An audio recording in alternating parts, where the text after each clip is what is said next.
Till you make amends with the demons you've been through. And I can't regret leaving you alone until you find your way back home.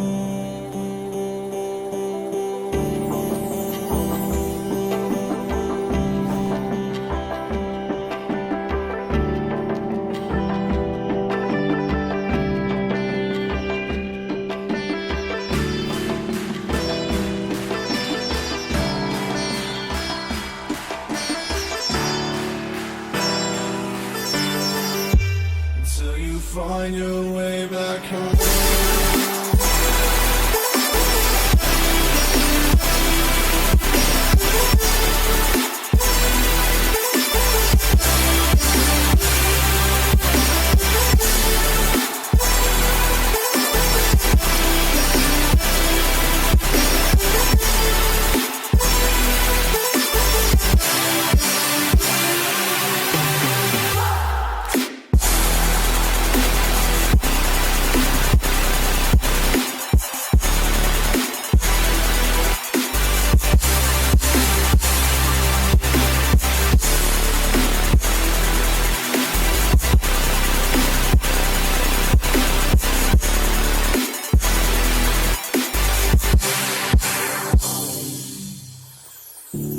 Don't let me drown.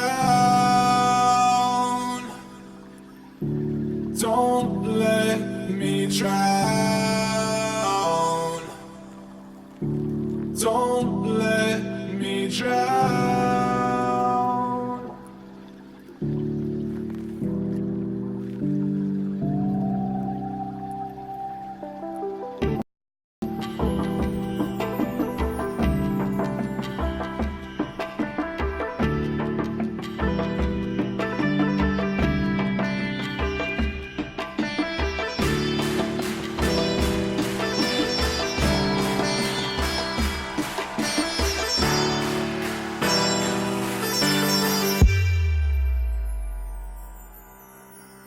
Until you find your way back home.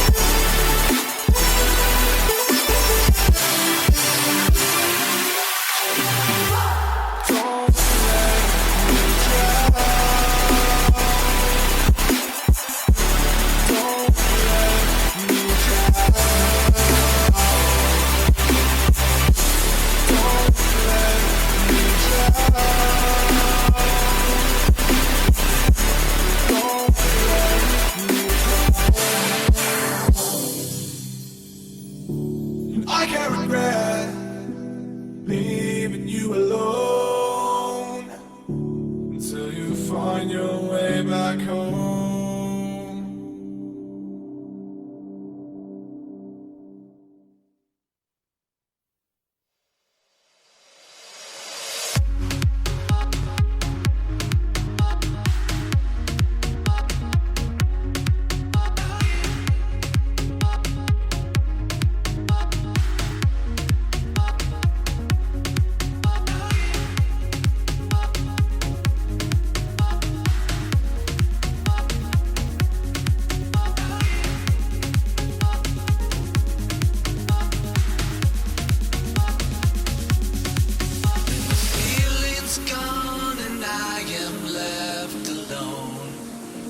Trace of the night on the way back down from the sky where you left my soul.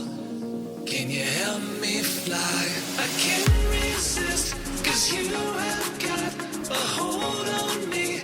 And all these thoughts, when you are here, you light up the dark sides to live in the night shine. You take my life and light every side.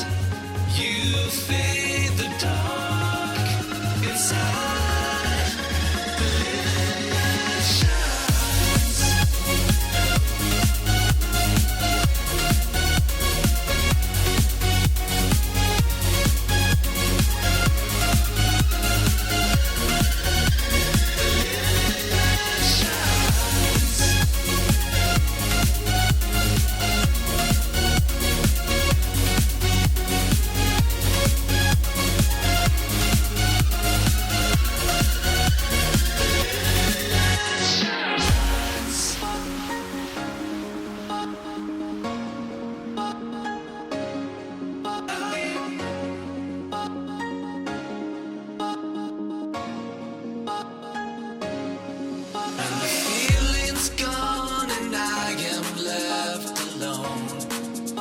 trace of the night on the way back down from the sky where you left my soul.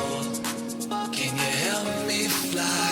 I can't resist, 'cause you have got a hold on me.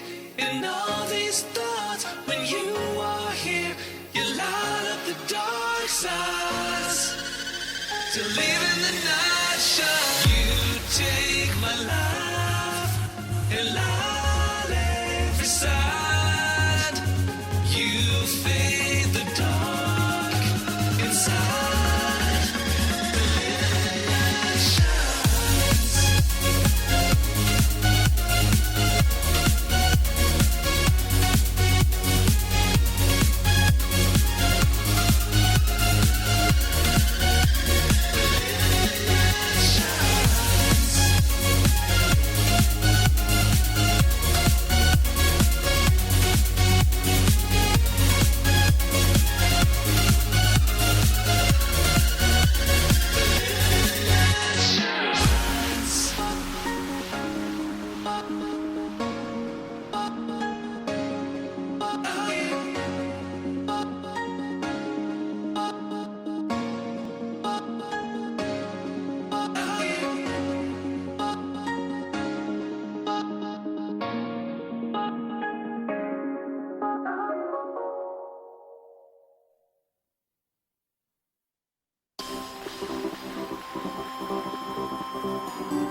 was over,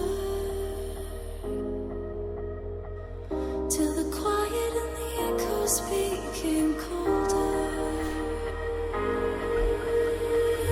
And I never really knew that it was over, till the quiet.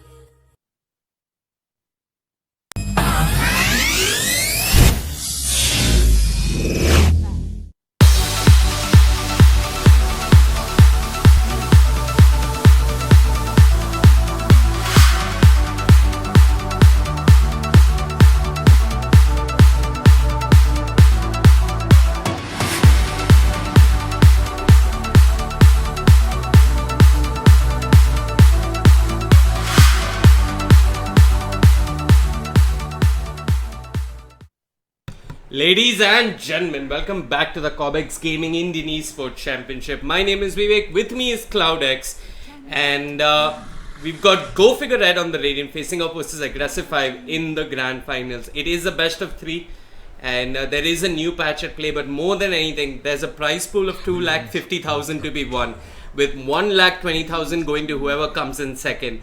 Cloudx, you've been watching the tournament. You've also been handling the giveaway. And it's indeed been a fine tournament for everyone involved. There's something to win for everyone, yeah, and there's a lot of prize pool at stake. So hopefully, yeah. I mean, more than the prize pool, I think this is about bragging rights. Go figure. They're a team that's seemingly come out of nowhere, but they're a team of absolute knowns, and I don't want to call them veterans, but I'm definitely going to call them upcoming stars of the Indian Dota circuit. As for Aggressive 5, they're the team that everyone, us included, thought were the team to beat. Yeah. Barring, of course, Entity Esports on the circuit. Or rather, they were the all-Indian team to beat. But clearly, Go Figure Red put them in their place, man. They've knocked them down at the lower brackets with a 2-0 victory. A5 are here gunning for revenge, hoping that they can hold on to their lost glory or regain their lost glory. Yeah, Go Figure Red, they play some really good Dota, and huge props to the captain/offlaner in the form of Snacks. His drafts have been spot on. They never seem to buckle under pressure. No matter what the situation is, you've always got Milky using his taunts. And it seems like the strategy here for Go Figure Red is give Milky a hero that has a taunt and make him play. I saw him in the ESL India Premiership. He was playing Jakiro. I didn't even know Jakiro had a taunt, but well, Milky has one. Anyway, looking He just got one actually with the Battle Pass. Oh, he got it with the Battle Pass. I think it was with the Battle Pass, I don't remember. Okay. But yeah, whatever. I mean, what's worrisome about this draft, though, or rather what's unique about this draft, is that neither side has given weightage to the Invoker.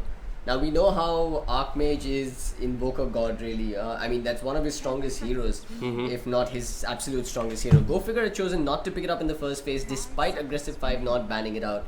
They've not even picked up a middle laner. There's been a lot of criticism towards Archmage that, he hasn't had a very wide hero pool. Go Figure are not worried. They're pretty confident that Archmage's heroes will not be banned out. Okay. Speaking of the mid lane, Aggressive 5, they're going to take away the Lina. It's an absolute pest of an hero to play against in the mid lane. She's constantly keeping the wave pushed, and considering how much weightage is there to denies now with the new changes in 7.06, it's not going to be easy getting your denies off versus the Lina. But the other bans, they seem pretty standard. Aggressive 5, they're going to take away the Warlock. It is something that Go Figure Red do pick when they get serious. When fun time is over for Milky, they usually pick up the Warlock and give it to him. They're going to go with the Disruptor, which I assume Drake will be playing. No, it should be Milky, right? On the Disruptor. It's actually it is Milky or Deliverance's comfort support. But the last time I saw Go Figure Red pick up this hero, it was Drake playing it. So there's still room for a Milky hero here. Monkey King is in the pool. There is a notable nerf to him that the bash from the Skull Basher or the Abyssal will not proc in Wukong's command. And Wukong's command, instead of giving you additional damage to work with, it gives you additional armor. It makes you more survivable instead of outputting that extra 90 damage. So there have been some significant changes to that hero, and they're going to go with the Luna. There is reason for Luna to come back because you can now stack Ancients, and it does help a farm really pick up in the mid game. So yeah, I mean, there's a bunch of reasons why Luna is up once again. I mean, barring the mini buff that she got with the cast point reduction on Lucent Beam, there's the fact that neutrals now respawn every minute. Like you said, stacking is an option all over again. Farming jungle if you're getting pressured out of lane is an option. Luna, heroes like the Luna in general have started to come back. Sven is also a decent fit for the same reasons. Chen is something that I really want to see, by the way, in the meta. I personally believe that this is the patch for Chen and Enchantress, and I would be damn surprised if teams didn't start evolving into this push-heavy meta that we saw back in TI3, TI4, I believe. Anyway. I agree. I mean, you got an extra melee creep that spawns in the mid lane. Chen gets the plus 1000 HP, talent for all his neutrals. The siege creep does more damage and is tankier as well. But I really like this Night Stalker pickup. It's something I mentioned yesterday. It's something that I've been spamming a lot in pubs to great success. And I guess it's Deliverance who's going to be playing this. He's just point on retarded in this new patch. I mean, you got a flying Night Stalker. It's one of the scariest things to be up against. Yeah, I mean, as if the nighttime flying vision wasn't scary enough, man. Yeah. Under the night just makes it worse. But, before we go any further with this game, I actually want to put out a short request to our fans and the followers of this tournament. It is the Grand Finals, guys. We'd love your support. We'd love any sort of, support that you could give this tournament as well. So do go out there, spread the word that the stream is happening, that the match is happening. Aggressive 5 and Go Figure Red really duking it out in a best of 3 here. They definitely are the most deserving teams to be here, and I think they are worthy of your support. More importantly, if you're not watching this on the stream, if you're watching this elsewhere, do come to the stream. The YouTube channel is Cobx Gaming.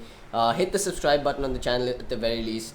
Say hi in chat, and then you can leave. Do what you gotta do, but show some support to the Cobx channel. It's been a great run so far, and we hope to finish with a bang as well, as today will be the last game of the entire tournament. And that makes me a little sad, Vivek. Yeah, it does. It's been a great tournament.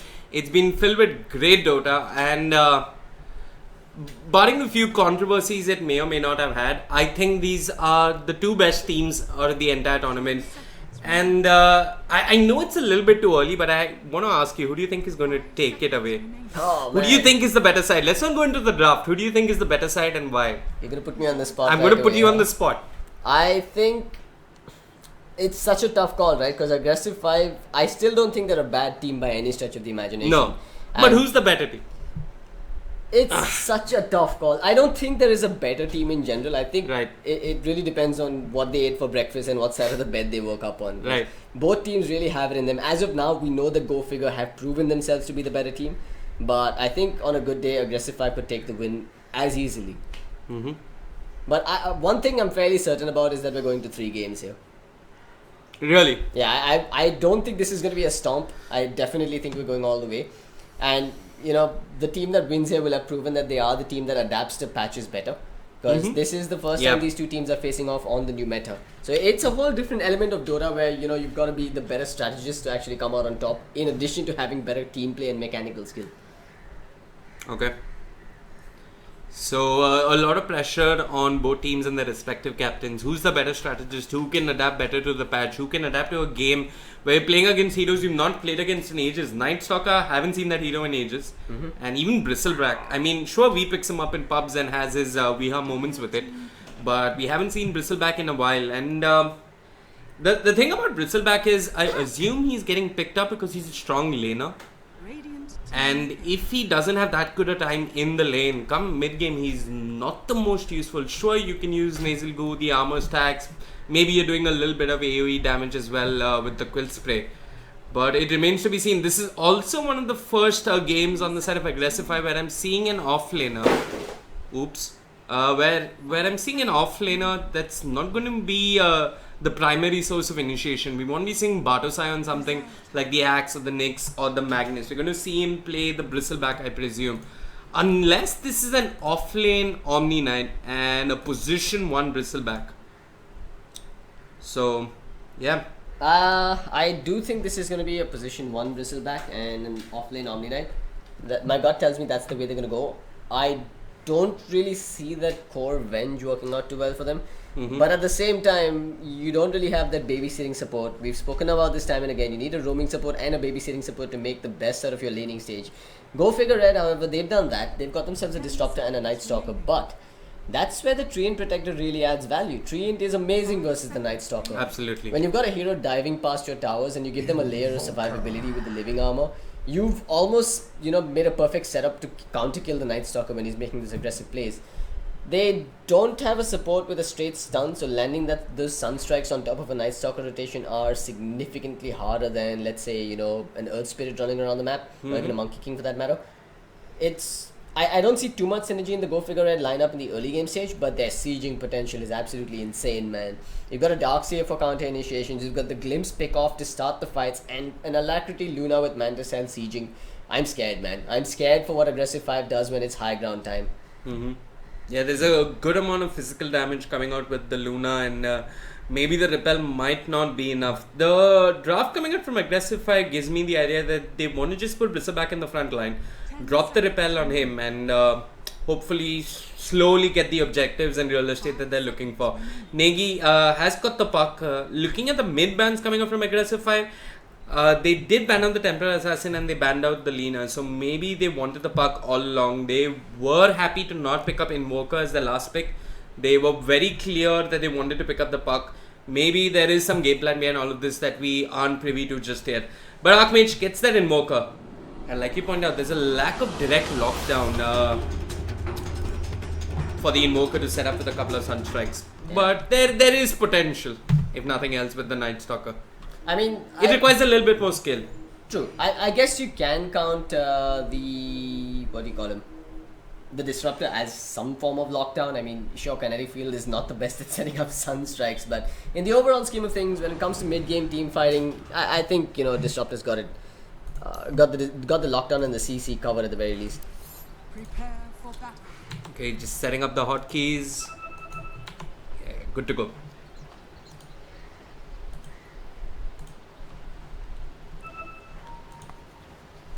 Okay, for what is one of the last times we'll be doing this, we're going to quickly run through the lineups here.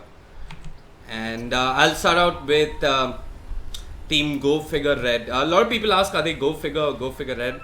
But I guess it's just Go Figure, at least that's what the handle is.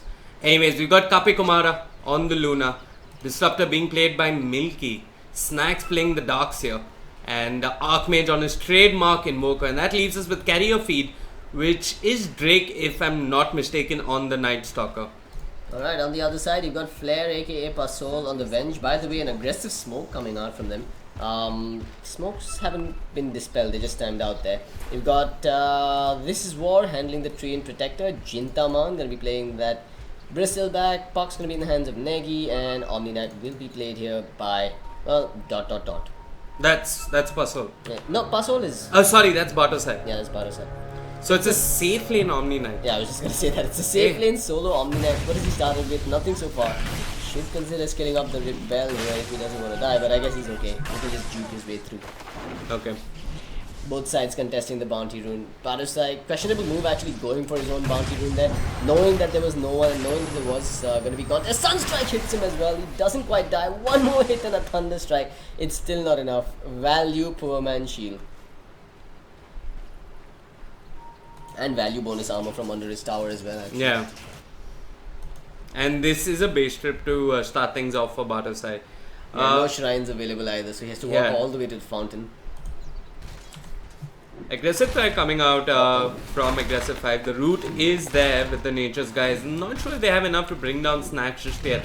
It seems like both sides have the same idea here. They're both running aggressive tries, which is interesting. I'm not sure why. Is the shrine change so significant that you do not want to run a conventional offlane and instead have an aggressive try, which is a lot more sufficient by themselves without a shrine to work with? Maybe that's just it. But aggressive try, they're switching things up. Bristleback has come to the top lane. And this will mean an early magic stick purchase for this aggressive try coming out from Go Figure. Yeah, I mean, when you run an aggressive try with a... when you run an aggressive try without having a babysitter, I think your objective is to try and score some kills. But recognizing that the Darkseer was probably going to be a hard nut to really crack, they've decided to just switch things up and send the chain back up top. Meanwhile, at mid, you've got a rotation coming in from the Night Stalker. Although it is daytime, I'm not entirely sure what he attempts to do here. But Flare's rotation might be a bit more successful, actually. He might consider wrapping around the tower. Indeed, he will. Gets the magic missile off, and a few more hits should do the trick. One more ought to do it. There's the illusory orb just for good measure as first blood goes to Negi, while Flare actually ends up surviving as well. Yeah, this actually reminds me so much of the classic Sunstrike, almost. Yeah, but this reminds me so much of the classic Beyond Infinity versus Invisible Wings matchup. both teams and their roaming foes are exactly mirroring each other here. Night Stalker with the same intention as that of the Ventured Spirits. It's only that this time Aggressify came out on top. And that is a rather significant start. I mean, Puck is sitting at level 3 while Invoker is still sitting at level 2. Negi wants to bully him out of the mid lane. The mid lane, such a significant matchup now that Deny EXP counts so much. And Exactly Negi, got in. This is so risky coming out from him, but he does have another phase shift. Gonna have to use it perfectly. Gets the phase shift off, but that was some questionable stuff coming out. Is he gonna get the kill? No, he isn't. yeah. Archmage Invoker, man. You can't afford to make plays like that against him. You know that his teammates are going to back him up. And, you know, it works out really well for the Night Stalker. While his first rotation was unsuccessful, his second one ends up scoring a kill on the Puck. And they've essentially evened out the laning stage. A little too much aggression coming up from Aggressify. And that was completely unwarranted, honestly. Anyway, looking at the lanes, they have switched things up. It's Snacks who's rotated here. Meanwhile, we've got a more traditional safe lane coming out from Go Figure. And they're looking for a pick-off. He's got the point in glimpse. He's thinking of pulling back Batosai, but he's fine for the time being. So everybody's shifting lanes. I mean, nobody's had the most conventional laning phase. I guess Night Stalker, the play for him is to get his boots, which he has picked up, and another 30 seconds and it's going to be go time for him.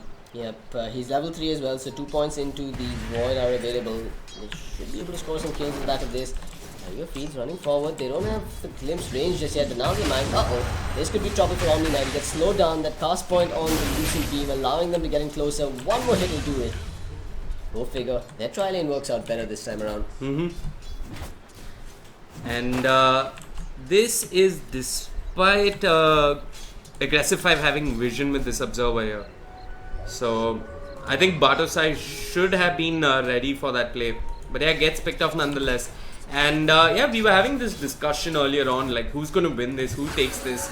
And my heart goes with Go Figure because their offlaner is a whole lot more stable in my opinion.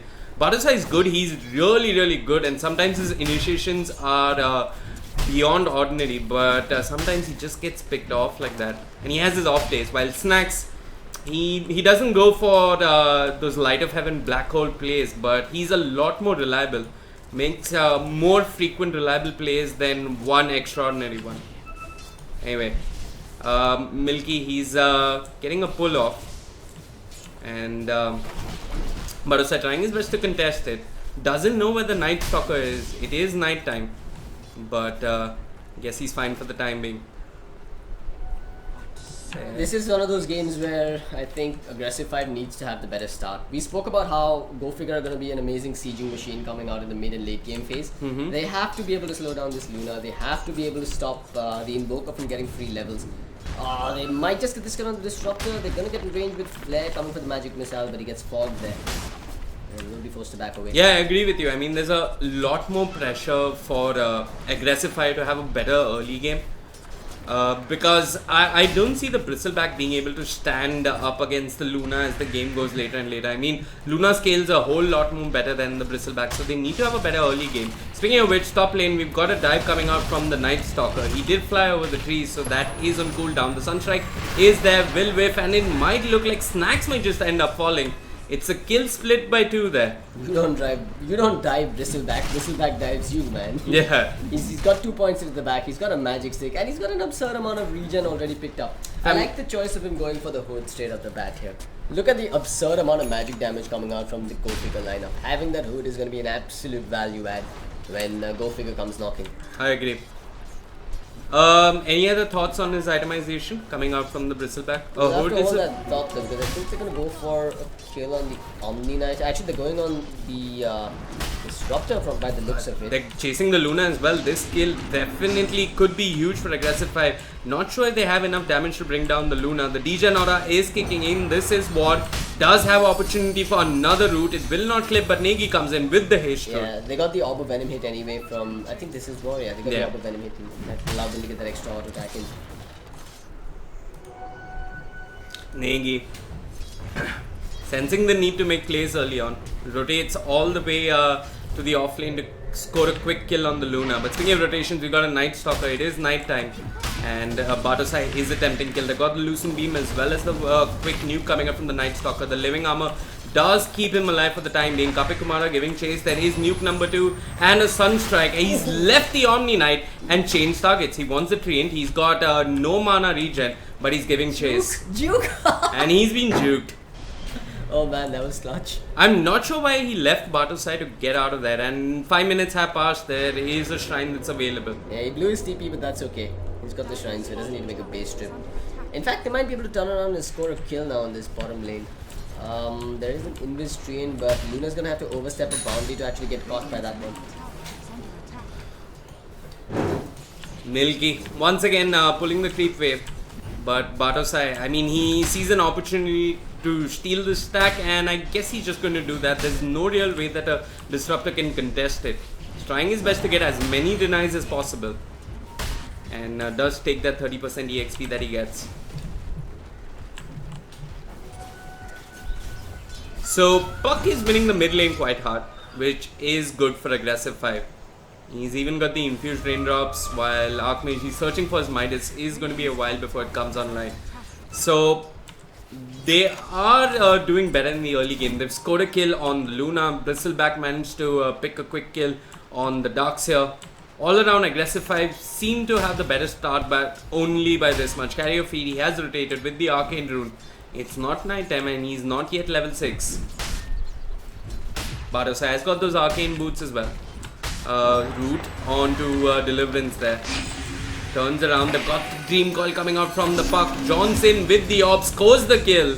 And Negi once again with these early rotations providing so much value. He's caught in a hard place there. Has got the Orb coming off cooldown. Can get out of there. We've got a purification on the Dream Protect, if I'm not mistaken. What is Barasai thinking? Here comes Snacks with the rotation. Barasai drops the repel, tries to get out, but Kapi Kumara already dead. A glimpse onto Negi's Puck there, and he does get glimpsed back with the Thunder Strike. He's being held in place. Will end up getting a kill on the Night Stalker. 2-man kinetic field. They're giving chase. They want more. They want Deliverance. And they might even end up getting him Negi. He's got the Orb coming off cooldown. Uses the Waning Rift. Excuse me, the Phase Shift. Stays alive. Gets the kill. Man, Good stuff coming up from Aggressive 5. They dived the tower. They got 4 kills. And there was nothing that I was Go so Figure could sure do. that it would be Go Figure that were diving with the Night Stalker and those Sunstrike attempts. But Aggressive 5 are just staying true to their name, man. Just diving in time and again. But all of this is space for Archmage, and he picks up the mid lane tower. Just 10 minutes into the game already. So good start for him. Puck doesn't have the tower to work with. What do you think Go Figure should be doing here to actually turn it around? Well, I guess they have to play around night time. That is their biggest strength in this early and mid game. Night Stalker needs to get that point in silence and needs to hit 6, but I'm not sure if that's going to be enough. They basically need to play around the night time, and they shouldn't be dying to these aggressive dives coming up from Aggressive. I mean, Snacks even rotated, but there was not much he could do. I think, this is one of those games where despite having a lineup that's meant to cause devastation in the mid game, you just hunker down for the late game and rely on your Luna to do some damage. Yeah. When you start pushing high ground, Aggressive 5 are essentially relying on the Puck to be blinking in and setting up for team fights, and relying on the Bristleback for physical DPS. He's not the best in that department, especially not when you don't have too much control apart from the Puck Dream Coil over there. I think they're going to have some sort of trouble, but again, at the same time, you've got to worry about a repelled Bristleback running straight in and focusing down the Luna with nasal grooves.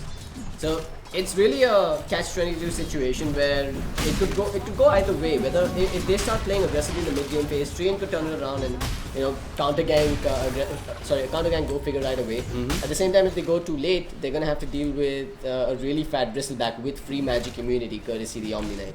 Right. I guess you give up real estate just so that Luna gets farm. There's no point contesting these towers early on. You need to get the Luna as much farm as possible.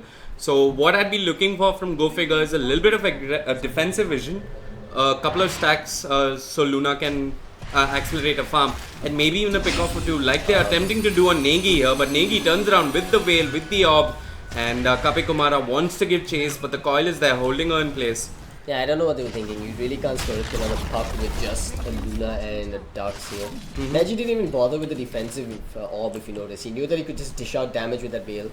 Maybe even score a kill if he got lucky and it connected on the Speaking of kills, Deliverance goes to pick up a bounty rune, finds the Train Protector, turns around with the Thunderstrike. We got the Purification, drops the Static Storm as well. Is it going to be enough with the Kinetic Field? It might be, but What the was D-Gen that? kicks in. And the hammer just grows by a couple of inches and smacks that Disruptor down. Meanwhile, it looks like they're going for a play of their own on the side of Aggressive 5. Flair does manage to scout out Kape Kumara. She's got the Eclipse, turns around, the Magic Missile is there. Here comes the Train Protector. They've got an orb as well. It's a Luna surrounded, possibly man. dying for the third time within 12 minutes. What was that ranged hit on the Omni Knight, by the way? That was ridiculous.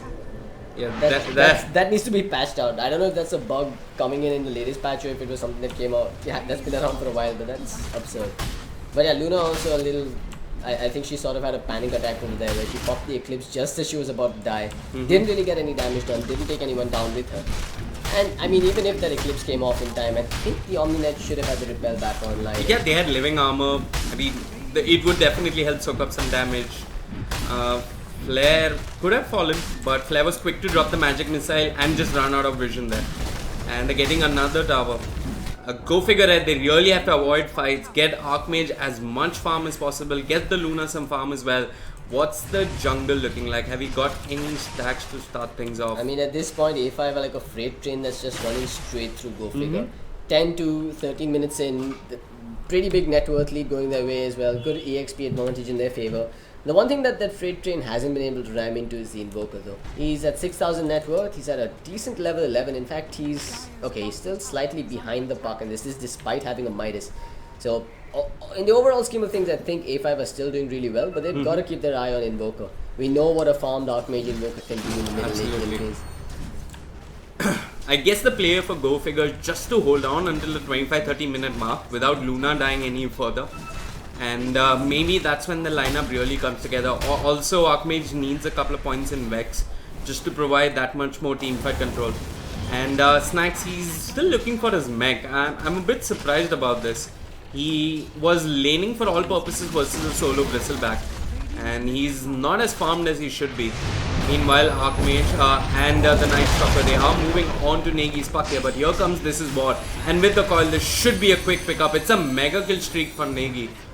And Archmage and team, they are losing real estate. They lost their mid lane tower.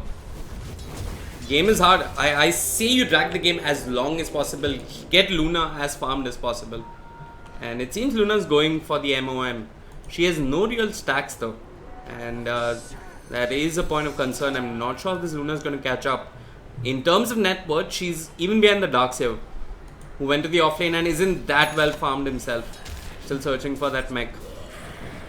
I'm not even sure like a 17-minute mech is going to make your team ready to fight though.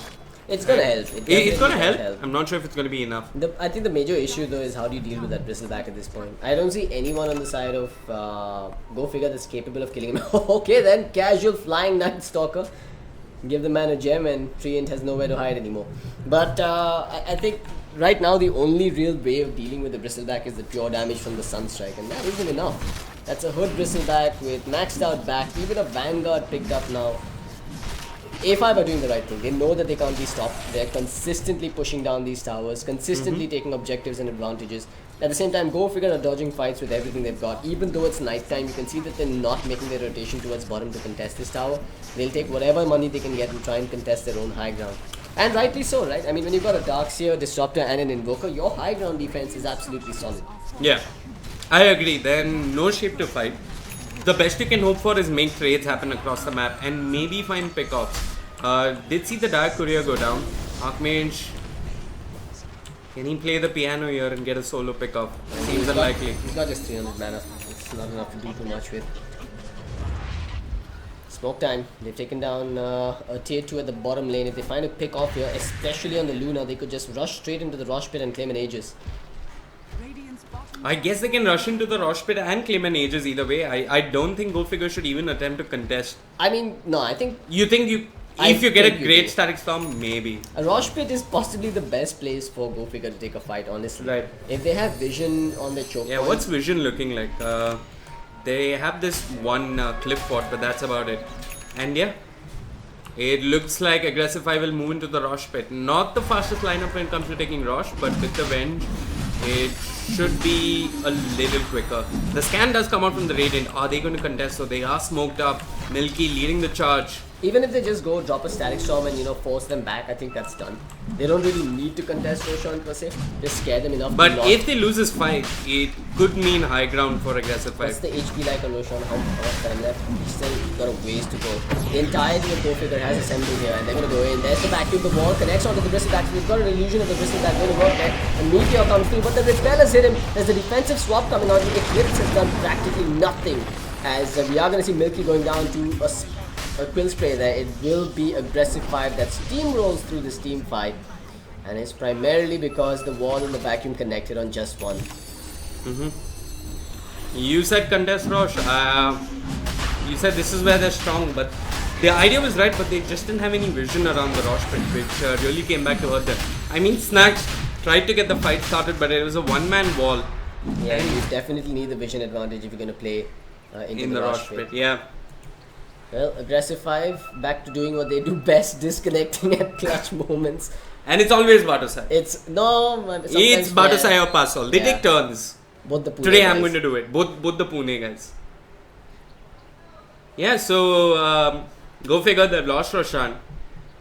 I guess you hope you get a pick off on one of Aggressive 5 just before they group up and come for your high ground. That's your best player. Or you wait for them to come high ground and hopefully you get a little bit more luckier with your spell usage. We have seen VP and those static storms into vacuum walls and all of that, but it's every day is not a highlight reel day.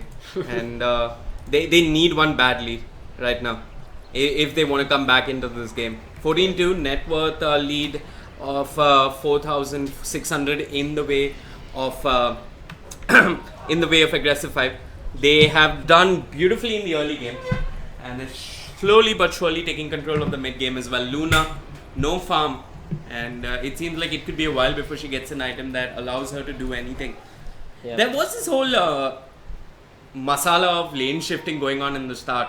Masala of lane shifting, is that what we're calling lane switches now? Yeah. I thought it was musical chairs, man. Musical chairs. There was this horrible game of musical chairs, and I really wonder if Go Figure came out on top there. I mean, they sent Snacks to the offlane where he was dealing solo versus a Bristleback, and they ran a defensive try. That defensive try didn't have as much success as it should have. Well, as with all the other games, the rules will be enforced here. Each team has a total of 10 minutes pause time across the entire series. So we should be seeing the admins enforcing those rules quite strictly here. A5 are no strangers to running out of pause time, man. They've even played 4v5 matches in this tournament. Yeah. As upsetting as it is, they've had to play a couple of games without a player. And I mean, it hasn't hurt them too much. They have made it to the grand finals after all. But the grand finals are the last place where you want a disconnection, man.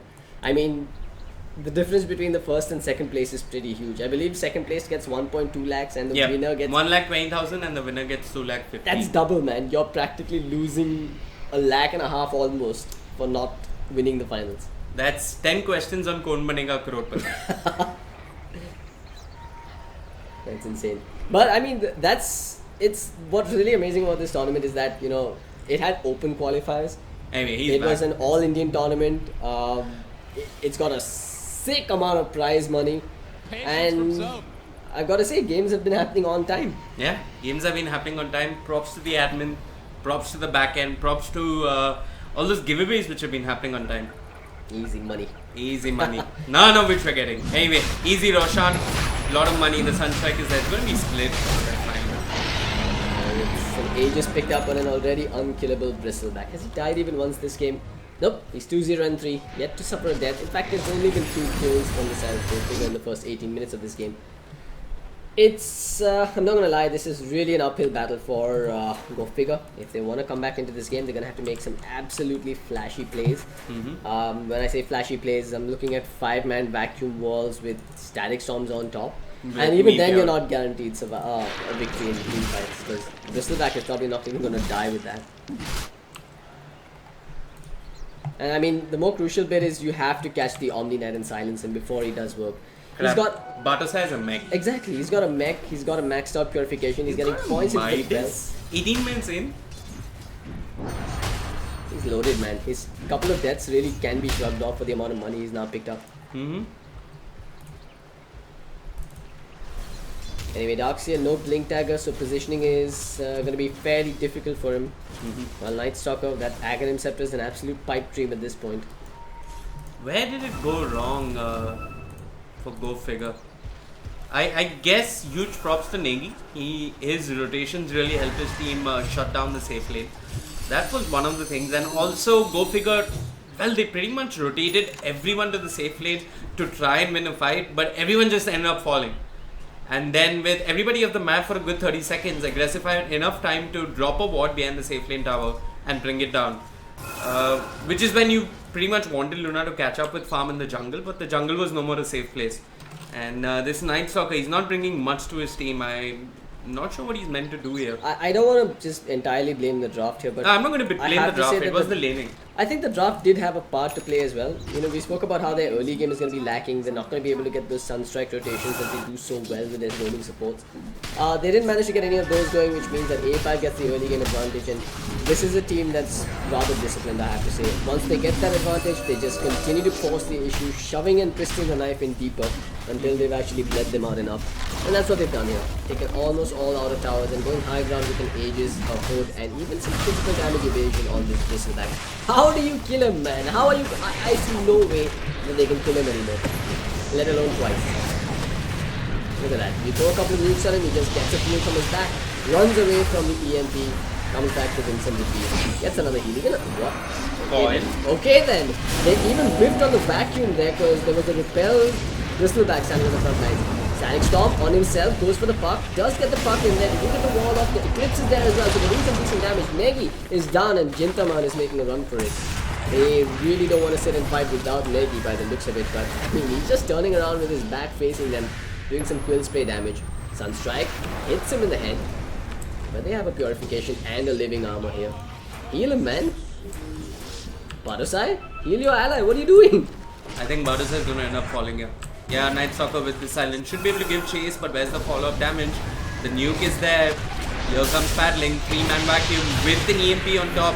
It's going to be a Guardian Angel that comes out from Bardo's side, but the Tornado as well as a Kinetic Field will hold them in place. And Ice Wall for good measure. This could be 2 quick deaths. Pasol tries to save his ally there, but might just end up going down. And Paddling, all he can do is sit and watch. Sure, he's got all that sustain coming out, but he's going to get glimpsed back, and with the living armor, he might stay alive. They're not giving chase, they don't want the Bristleback, they just want his teammates. And that's a small victory for Go Figure. They held on to the high ground. We spoke about how do you kill the Bristleback and all that jazz, but clearly Go Figure is thinking a step ahead of us. They say we don't need to kill the Bristleback as long as we kill everyone else. What's the Bristleback going to do after that? He's been running around with a couple of quill sprays, but when almost everyone has magic sticks and magic wands on the other side, it's more of a blessing to get hit by quill sprays than actually a curse. The good decision making coming out from Go Figure, recognizing that they can fight if they bring. I mean, you saw the commitment on that puck.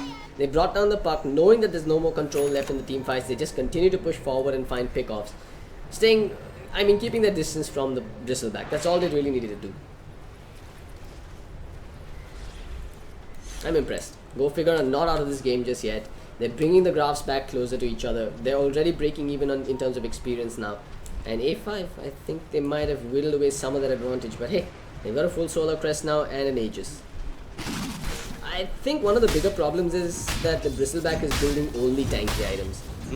You think he needs something to output more damage? I know that there's the argument that, with every quill spray and warpath stack you get physical damage, and you just stand around, keep quill spraying, and eventually you end up doing like 80 damage or 100 extra damage on each hit. But I would prefer to see, if that's the way you're going to build, I think I'd prefer to see an Aghanim Scepter coming out instead of this, what is he going for? It's an Octarine Core. So I really don't think an Octarine Core is really the best choice coming out from him. If you go for the Aghanim Scepter, you're guaranteed additional warpath stacks because you no longer have to sit and target folks with the Viscous Nasal Glue. You can just do it while you're running around, and if I'm not mistaken, you also get rid of the cast point when you get the Aghanim Scepter. So you get more warpath stacks means more physical damage, and you're already tanky as all hell. Octarine just makes him more tanky again. Luna has got some space to farm though. That's a good thing. Yeah, but she's gone for the Mask of Madness. This is raw damage coming out from her as opposed to a more build oriented towards the late game phase. I guess this is an all-in play coming out from her. I mean, they're really banking on a big vacuum into a big kinetic field and static storm. But if that happens, that Mask of Madness will pay huge dividends. What's crucial though for Aggressify right now is to not get picked off. A pick off now on any one of them could A, mean a lot of gold for Go Figure, and B, mean more time for the Luna to catch up with farm. And that's the last thing they need to do. Also, Nengi, he jumped in and not sure what he did in that last fight. I saw a one-man coil, if I'm not mistaken, just on the darks here. He's also opted to go BOT before something like a Yules. Imagine the amount of value he'd have with a Yule Scepter versus that Static Storm this game. It's surprising that he chose not to pick it up. Rather prioritizing split push. Yeah. Anyway, while all of this has been happening, Invoker's just gone ahead and picked up a Blink Dagger as well. He continues to gain levels, continues to gain the experience advantage over his teammates and his opponents at the same time. And now that he's mobile, he can kite around the Bristleback, and with that Ice Wall, keep him in check. Maybe. Gonna find the Night Stalker during the day. He should be able to get this kill. The root. He just goes for the Overgrowth to cancel out the TP instead of a punch. Yeah, with the coil as well. Overkill, but a well-used Overgrowth though.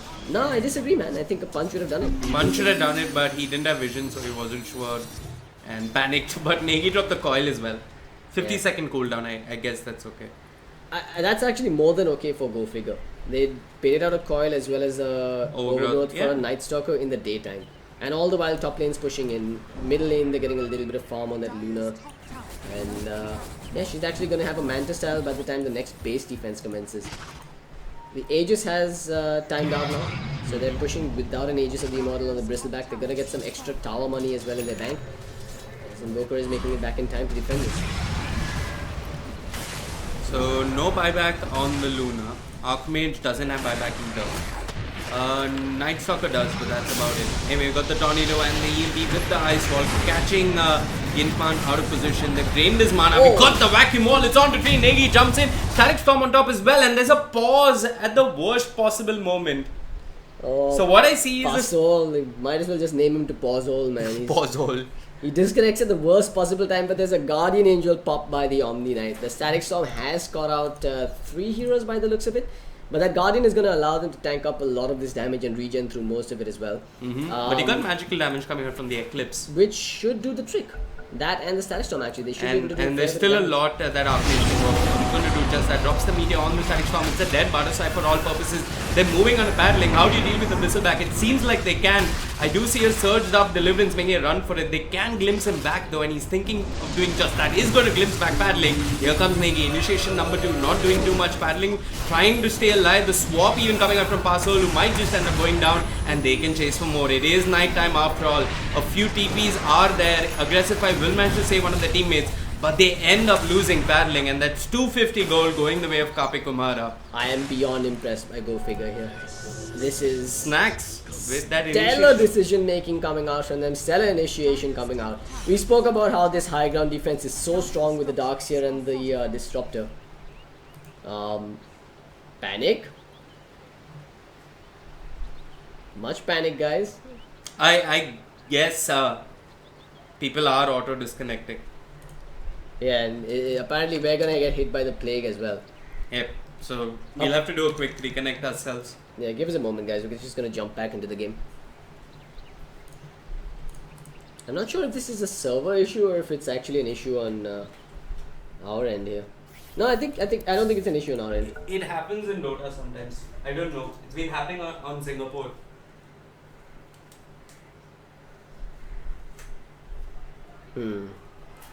Dota does not want us to reconnect. This could be a problem.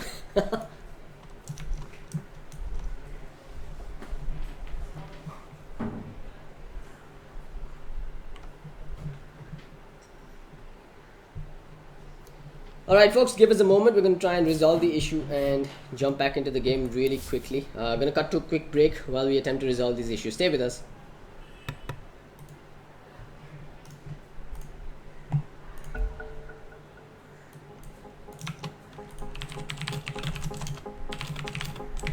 They say you're only young once, but we live for it, we die for it, we live for forever. They say you're only young once, but we live for it, we live for it, we live for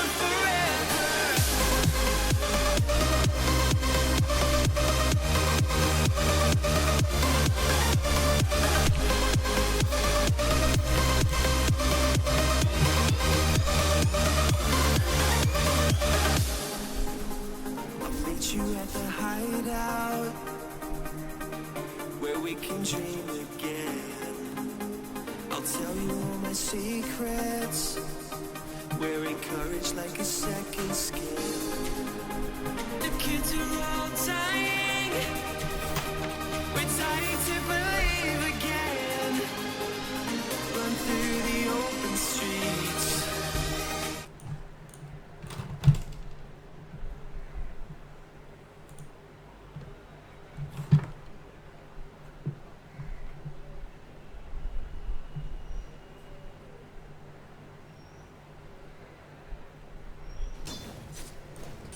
Alrighty then folks, when in doubt, restart Dota and that seems to fix everything. We should be on the way with this game once again. Just gonna quickly check that everything is okay with the stream, etc. Yeah, looks like we're good to go.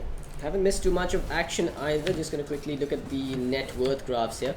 It is a lead in favor of Go Figure finally. So they've now taken the lead here, and they've also got a 10,000 EXP lead going their way, primarily because of this level 19 Invoker, who's got 2 levels over and above everyone else. Yeah, so a quick update on the disconnection. It was a disconnect from the admins as well as the observers, that is us. So not to worry, if anything goes wrong, we'll just restart Dota again and come right back into the game. But for now, it is aggressive fight that are now playing defensive Dota. They're going for the Rosh while losing their tier 1 and tier 2 towers here. They're going to try and steal the Aegis here. There's the vacuum, the static storm. It's beautiful. It's got everyone. Where's the rest of the cavalry though? They're doing a fair bit of damage. Snax runs in. The Aegis gets picked up by Jintaman's Bristleback, so they're still going to be able to get out of this. While it will be a couple of casualties coming out from Go Figure for that attempted risky play. Are they going to get anyone off of it though? That's the key question. There are Greaves available on the Omni Knight, so the Omni Knight stays alive. This is what TP's out. Buck TP's out. They've gone bottom, which is where the Invoker is actually doing some work on the tier 3s. Luna is helping him out as well. They're actually sieging and ratting the base, but is it enough? Because the Luna is now being jumped upon and Luna gets brought down. It's a tier 3 taken down by the Luna, but she forfeits her life, gives up an Aegis, and really I don't think it was worth it at this point. I have to say it's not worth it. It was just a tier 3 tower taken down by the Luna. They gave an Aegis to the Bristleback, who's gonna come back with what I presume is either a BKB or an Aghanim Scepter. I mean, he's queued up the BKB, but he's picked up a point booster as well. I would like to see the BKB coming out here from him. But I mean, they just gotta rinse and repeat, man. Bristleback probably group up with the rest of his teammates, start pushing down that middle lane, maybe take down the barracks, take down this tier 3 tower that they've left on half HP. They've even done some damage in the bottom tier 3 tower. And this time they'll be doing it with the second life.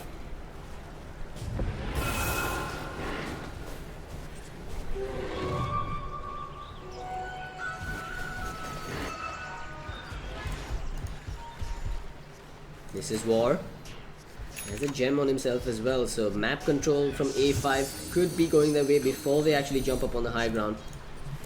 Meanwhile, Night Stalker, in the cover of an Invis Rune with an Ion Shell, is hoping that someone shows up on this top lane so he can punish. As of now, it is aggressive fire grouping up towards bottom, but I like what Go Figure are doing here. They're grouping up and pushing out 2 lanes while one of the lanes gets pushed in. They've just got to shave off 5 minutes, survive the time that this Aegis exists on Jintaman. And really, base racing versus a Luna and an Invoker is a terrible idea. A5 are going to have to go back and defend this.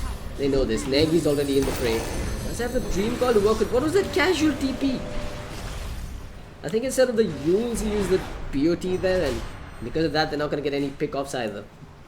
Go Figure will live to see another day, and might even get a shrine off this. Nope, just gonna do some chip damage and run away.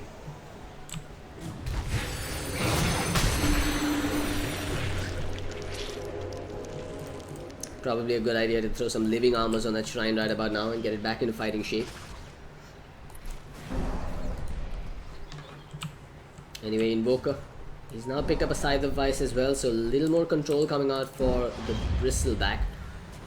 But I would still like to see a Silver Edge coming out. Maybe the Luna actually goes for one here this game. Perhaps get rid of the Mask of Madness or the Ring of Aquila and get yourself a Silver Edge. Alternatively, if you really want to go Dava, you can pick up one on the Night Stalker if he gets enough money. But as of now, he is probably going to save up for the Aghanim Scepter instead. They don't quite get the kill on the Invoker. He's managed to blink away to safety for now and does end up TPing out the base as well. So no pickoffs coming out on the back of that smoke rotation. The night time no longer available, but it's only 2 minutes till night anyway. A5, I've got to say, they're being toyed with here. Go figure, pulling them in one direction while pushing out another lane, making sure that they have to TP back and cannot push with that Aegis in their stash. They haven't even had an opportunity to use that BKB on the Bristleback. That's how well Go Figure have been dodging these fights. And they're even farming more efficiently on the map now. Slowly but surely extending their lead.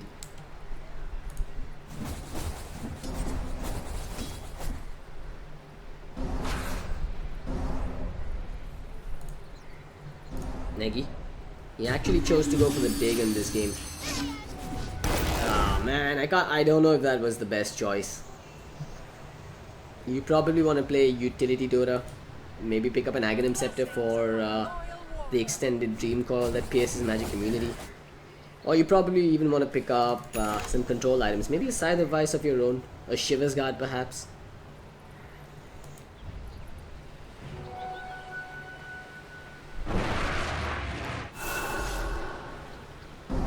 I wonder what he's going to put in as his level 25 talent. I mean, I think it's fairly obvious he's going to go for the spell amplification at this point with his level 20 talent. Nope, never mind. I say that and he picks up the Waning Rift cooldown. That does not really synergize with the Veil and the Dagon, but it does give a little more control in the team fights.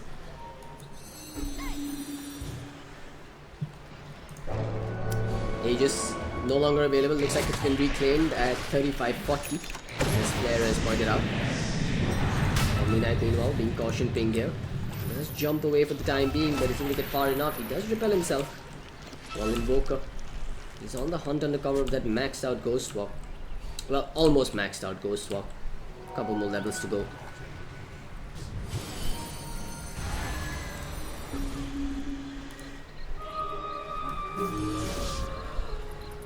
I believe this is a game for the Tornado upgrade and not the AoE Deafening Blast. He chose not to put the level 25 talent into the attack speed. He's chosen to pick up his elements instead, which is fine. But Gentleman that is paddling, he is going back for his Octorinco.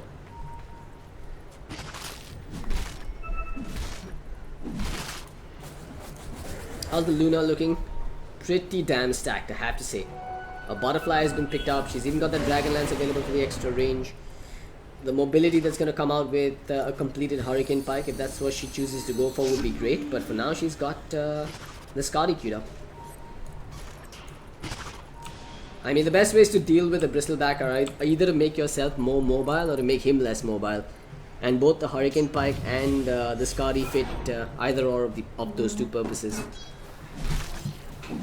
But again, it's looping back around to the problem that A5 just does not have enough physical DPS coming out on their end. That's one of the issues of running a core puck at mid. You pick up enough control when you have you pick up a puck when you have enough physical DPS to merit from the extra control that comes from a magic damage based hero at the middle lane. It's also one of the reasons why Queen of Pain isn't being picked up as often. She's got magic damage. Magic damage in itself falls off towards the later stages of the game, and if you can't close out the game in the first 25 to 30 minutes, your returns are essentially diminishing with every passing minute.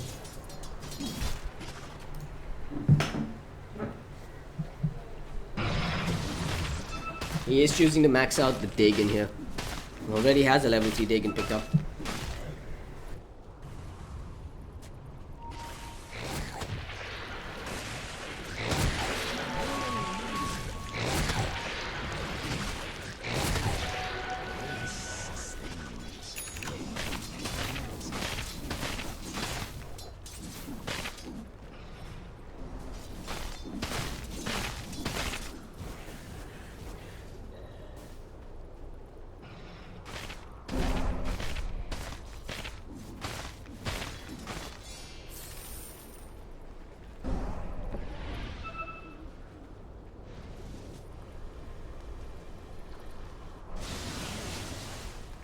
Sorry about that, folks. Microphone issues.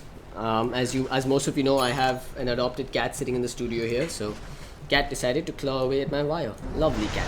Anyway, Negi lets me get some casting going right as my cat lets me fix the issue. We're gonna see a Hex coming out on Night Stalker. He's still alive for all intents and purposes. They get a good EMP off in the center of everything. Even the Greaves come out. They get a swap off on him as well. A lot of commitment to kill off a Night Stalker. Space created. Oh man, in such a big way. 3 TPs cancelled. You've gotta be kidding me. They're even gonna get some kills on this. First it'll be Flare that drops. The Omni Knight is gonna pop a Guardian and make a run for it. But they know what's up here. They know that there can't be any backup coming in time. They're gonna go for the tier 3 already at middle lane. This is painful to watch. Really aggressive 5, just tripping over their own shoes. Forced to pop a fortification, forced to be on the back foot here as Negi is coming in to do what he can. Doesn't a little bit of damage on that Luna. Remember, she has the butterfly to work with, but the magic damage is really making her feel it. Luna is making a run for it, gets used up into the air. They don't quite get the objectives just yet. The barracks still stand and they're going to lose the Invoker at the end of it all. So, a stylish play, no doubt, coming out from Go Figure, but it's ended up costing them a lot here. Puck even gonna bait out the Eclipse from the Luna. Maybe? Did he intend to Yule himself? No, that was actually Yule coming out from Dota2 Booster, that is Milky. He's probably not gonna die here. The glimpse allows him to escape. Alright, 40 minutes in, we're yet to see barracks being taken down, and when you're playing versus a Treant Protector, if you don't finish the job on the barracks, he's gonna heal them right up. A5 still in this game, did end up getting a kill on the Invoker, which is really crucial at this point. And with that kill, they're gonna start charging through the middle lane, hoping to force out a buyback, while a double damage disruptor split pushes them. Okay then, you do that, says A5. You have a fight breaking out here actually. It's the Night Stalker that's made a run for it. Might just end up going down. The Omni Knight continues chasing, but he's too quick. Does end up getting away. They've even popped a fortification to keep their buildings alive through this middle lane where Bristleback is going nuts. The Octarine's allowing him to heal up a bit more. There's an Omni Knight as his back to throw out repels and purifications. He's coming in, gets the repel off. The wall comes through as well. All they've got to do is back up for a little while and come back in for another bout. He's gonna end up taking a beating from his own replica right now. He is quite in deep. Have a glimpse available if they really want to pull him all the way back here. And they've got all 5 of the heroes at the ready as well. They've got the silence from the crippling fear. The glimpse comes out. The static storm not committed, but the kinetic field is. They get a BKB off on the Bristleback, but they don't overcommit. They're not stepping off of their high ground just yet. As the dust settles, they've ended up losing just a tier 3 tower, but they're chasing Negi.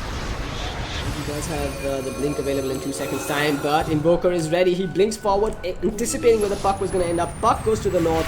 They're going to see the puck now. Snacks continues to give chase. Iron Shell will cancel the blink right next to him. And Disruptor, where is the Disruptor? He's trying to get in range here to get the illusion, to get the glimpse off.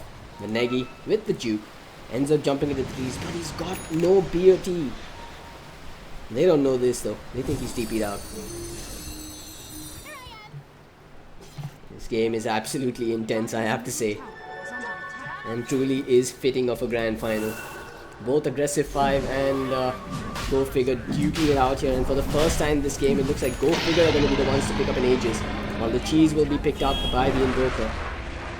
It's a Luna with an Aegis, evasion and a Manta style, not to mention 6.8k gold.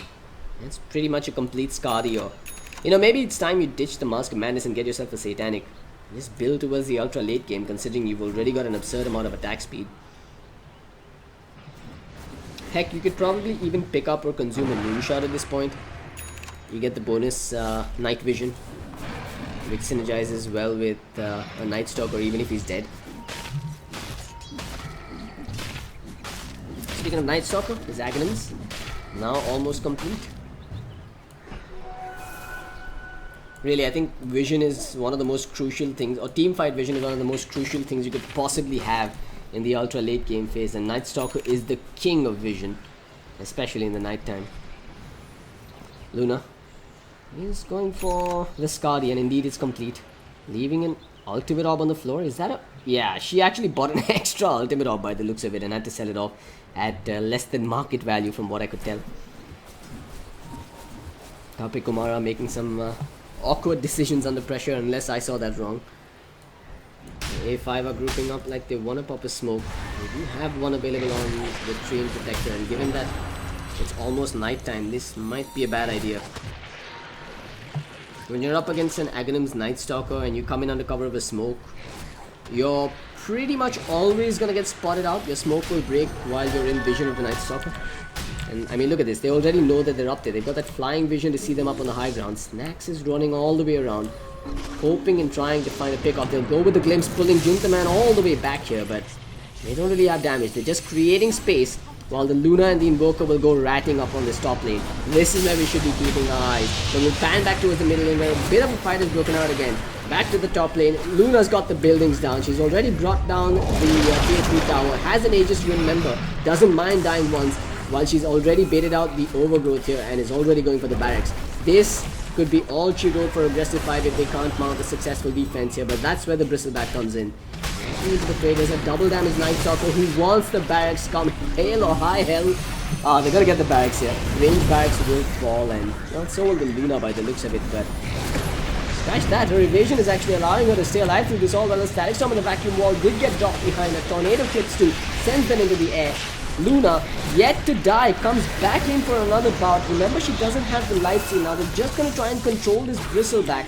Actually, they're gonna ignore him while Cappy Kumara is pinging out the mid. Not too sure what they did there, but they did end up getting a range and a melee barracks without suffering any casualties. Aggressive 5, unable to control Go Figure in that last team fight. That was, I've got to say, one of the most haphazard battles I've had the pleasure of casting, but it's one that does tilt in favor of Go Figure. There's Cappy Kumara. He'll shrine up with his allies and might consider going back in for another bout.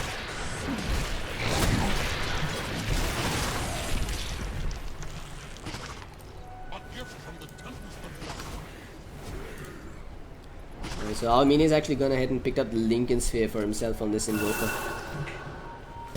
Another layer of protection. Oh, they whiffed. A good blink away from them there. This is war. Unfortunately puts the overgrowth on cooldown for a good 60 seconds now. 76 seconds actually. Well, they're now playing with one less lane of barracks. Well, Go Figure. They're busy taking down shrines. Once that Aegis time's out, you should have an MKB completed on the Luna, but the question is, does she really need one? Yeah, I guess she does. We've got some evasion coming out from that solar crest. I'd still like to see a Silver Edge somewhere in this game on the side of Go Figure, but as of now they haven't managed to pick up one. We have the Luna running up onto the cliff here. They are going for the buildings, and fortification is not available. A5 gonna rely on living armor for now. Cappy Kumara just manning up and hitting the buildings. Doesn't really care about a Bristleback leg next to him. He's doing no damage, but elsewhere they've got a Static Storm Meteor as well as a wall back here. They're to get a double kill for the Disruptor. Triple kill for the Disruptor, in fact, as Omni Knight, Venge and Negi's Puck will all go down. You've got buybacks coming out and Eclipse committed. Cappy Kumara still going to work on the buildings. Ends up losing his Aegis. There's a Night Stalker right in the middle of the face, silencing up that Puck, who uses himself to defend himself for now. There's still a major fight going on here. There's the glimpse that sends the Jintaman Bristleback a little further behind. No casualties on the side of Go Figure just yet. Remember, they just lost an Aegis. They might end up losing carry or feed here. The Night Stalker will be the first one to drop while Jintaman is looking for more. There's a load of shot thrown down on Snax, but Luna continues with the decimation on the building, but this time it might cost her her life. Where is the defense coming out for her? Where are her allies? Nowhere to be found, as Cappy Kumara's life is going to be sacrificed. He Manta dodges some of the damage to make a run for it to the north, but ends up dropping nonetheless.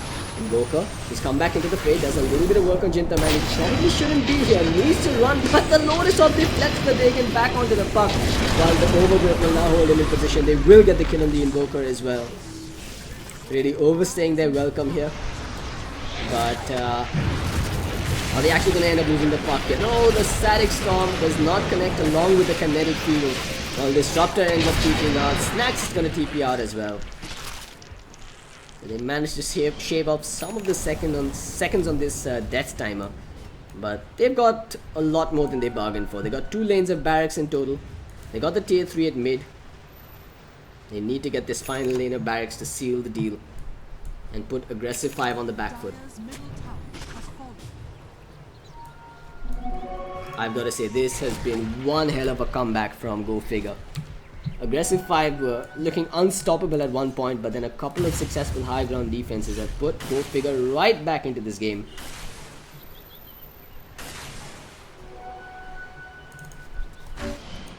Let's have a quick item checkup on everyone. You've got Scotty, Butterfly, and enough money for a buyback on the Luna. Disruptor has that Aghanim Scepter finished up, which really cannot be underestimated at this point. It's what's going to prevent that BKB from coming out on Jintaman, and it might even be able to shut down that Omni-Net and prevent him from using the Greaves in the team fights. You've got a Pipe as well as a Lotus Orb finished up on Snacks, so they will be able to ignore some of the magic damage coming out from the Puck, who, by the way, is going for an E-Blade next, so he's just putting his eggs into the burst damage basket. Meanwhile, Cheese finished up on Capikumara. He's choosing not to go for that MKB. A good choice indeed. Going for the Satanic instead. Raw HP at this point is exactly what he needs. I like how he's chosen to skip the BKB altogether here. Bottom, looks like they've got a pick off here on the Omni Knight. He is indeed going to go down. No buyback! I can't believe that just happened. They dropped their Omni Knight with no buyback. It's nighttime almost. 2 minutes to go till nighttime. Looks like they're going to make a play here. They are going on the Bristleback on one side, while on the front lines we've got Luna trying to tear through the barracks. Starts off with the Eclipse, has been rooted with the Overgrowth, focuses on the barracks, gets bashed up once by the Abyssal Blade, but they've got a Lotus Orb, so if Jintaman tries to Abyssal him, he's going to get Abyssal himself. They've got the last lane of barracks, and it's mega creeps in favor of Go Figure, who are now getting some kills as well. 3 inches down, and the GG comes out. Go Figure, against all odds, have made a full-fledged comeback here and taken game 1 of the Grand Finals of the Cobx Indian Esports Championship. What an absurd start to this best of 3 Grand Final. Really, couldn't have asked for a better first game here. Amazing stuff from Go Figure, but stick around folks, it is just the first of hopefully a couple more to come. It is a best of 3 as I pointed out earlier, and I for one would love to see this going to a game 3. Stick around folks, I'm Cloudx. Unfortunately Vivek has died midway through this cast. I'll be taking you through the next game and hopefully the one after that as well. See you soon.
has spoken, folks. Legion Commander is going to enter the playing field. Once again, welcome back everybody to the Cobx Indian Esports Championship.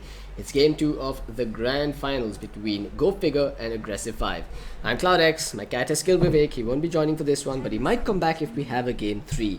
Go Figure, going to be on the dire side this time around. They've already got a 1-0 lead over their opponents here and are looking to shut this out 2-0. Fun fact, if they end up winning this game as well, they will have essentially won the Cobx Indian Esports Championship without dropping a single match to anybody. Remember, it is a double elimination tournament, so Aggressive 5 has come from the lower bracket, and the reason they were in the lower bracket to begin with is because they lost 2-0 to Go Figure Red. So as of now, I think it's fairly safe to say that Go Figure Red are the undefeated all-Indian team in the tournament. They're going to start with the Legion Commander. As pointed out earlier, they've chosen to ban out the Magnus and the Abaddon, while Aggressive 5, they've chosen to get rid of the Warlock and the Night Stalker as their first two. Aggressive 5, first pick on the board for them. What are they going to do? Wonder what they've got up their sleeves here for their first two.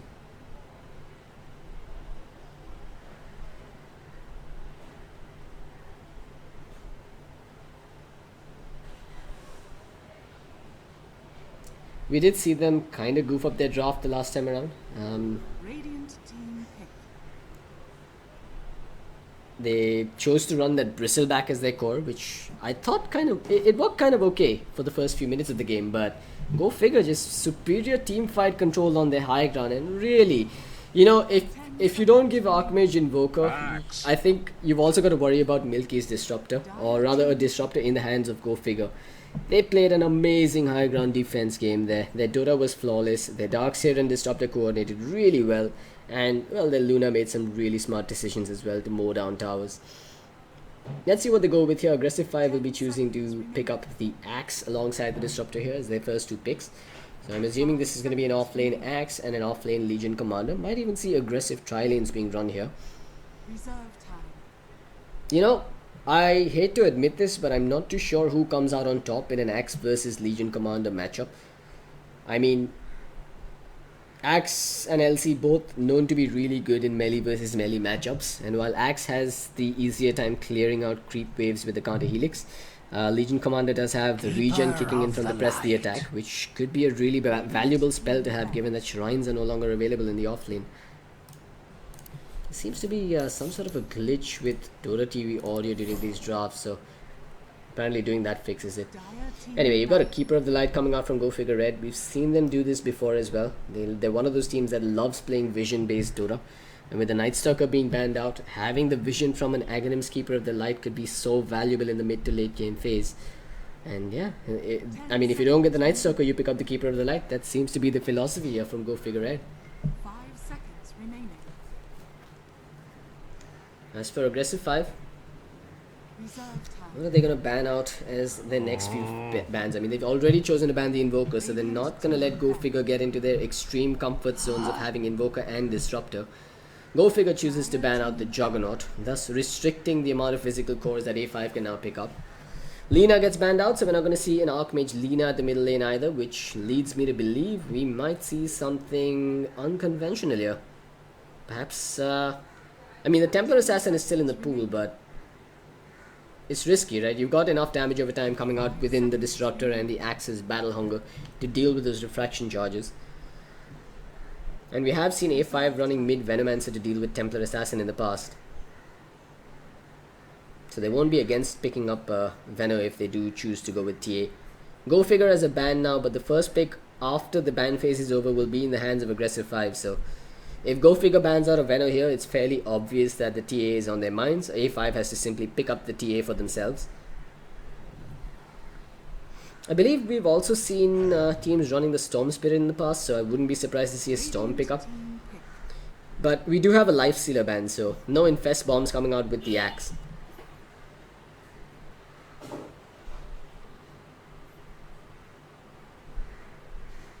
Well, folks, once again, I want to give you a quick reminder that we are watching the grand finals. Go Figure Red versus Aggressive 5. Game 1 has been absolutely explosive, and I've got to say, it's been one of the more fun Indian Dota matches that I've had the pleasure of casting in the recent past. If you guys have been enjoying the stream, of course, do hit the subscribe button on YouTube or the follow button on Twitch, and do spread the word. Let people know that the finals are happening, and two of India's best teams are now duking it out here in a best-of-3 matchup. And of course, if you're enjoying my casting, I'm Cloudx. You can find me on Facebook and Twitter. All you gotta do is search for the real Cloudx. And don't forget to visit cobx.games for all the updates on this tournament, and of course, the full and final bracket that you'll be able to see there as well.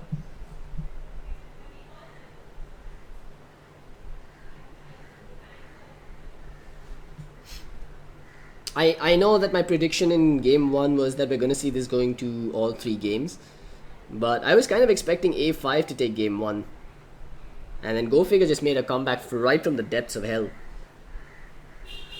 After watching that sort of a comeback, I've got to say I'm a little shaken. No disconnections coming out here from A5. 10 seconds on the clock. They really are thinking it through here with this next pickup. A5. They're running out of time here. They've got to make a decision quickly. 2 seconds. And they'll go with the Kunkka. Okay then. Completely forgot that the Kunkka got an absurd buff in the 706 patch. The Ghost Ship now pretty much a guaranteed nuke slash stun, given that you can target exactly where you want it to land. 10 seconds remaining. This makes for a really strong roaming support hero in the form of that Kunkka again. 5 seconds remaining. Well, go figure. What are they going to go with as their own roaming support? Are they even going to run a roaming support? That's the question. I don't think it's sensible to run a Treant Protector here. There's so many ways to deal with living armor, and yeah, they'll go with the Ogre Magi for go figure. So good drop so far. An offlane LC, a safe lane babysitting Keeper of the Light, and a roaming Ogre Magi. While A5 immediately responds with an Ursa. No hesitation whatsoever on that pick. Go figure will pick up the OD. So if that's a mid Ursa, he's in for a rough ride. If it's a safe lane Ursa, OD's got the control to deal with him in the mid and late game phase as well. Smart picks coming out from Go Figure, I have to say. And OD is one of those heroes that falls within Ingenious Archmage's comfort zone. 10 seconds remaining. 5 seconds remaining. Dire team ban. Dire team pick. 20 seconds on the clock and a full minute on the reserve clock here to take a decision. Go Figure chose to ban out the Templar Assassin, while A5 chose to ban out the Troll. We're looking for a safe lane carry on the side of Go Figure. 10 seconds remaining. It's gonna have to be a melee carry versus the Axe, unless they go for something like a Drow Ranger, which is so risky versus the Nursa and an Axe. Maybe a Slark?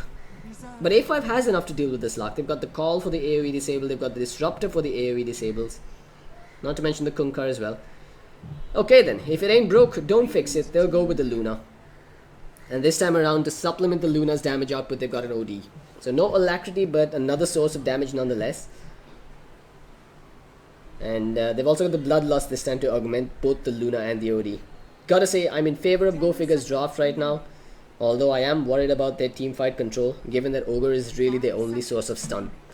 A5 on the other hand, they don't have too much time. They have only 2 seconds on the clock to take a decision, and they'll pick up the Shadow Fiend. So it's a mid Shadow Fiend versus OD and a safe lane Ursa versus a very scary offlaner. I have to say that Legion Commander is gonna be quite painful to deal with. And I mean, if it is, considering that you've got 2 melee heroes in the lane, the Ursa and the Kunkka, Legion can have a bit of a fun time there. But at the same time, you know, if they do connect with the X into the torrent, etc., and start pounding away with his Fury Swipes, she's got the opportunity to just sit in the jungle and farm up.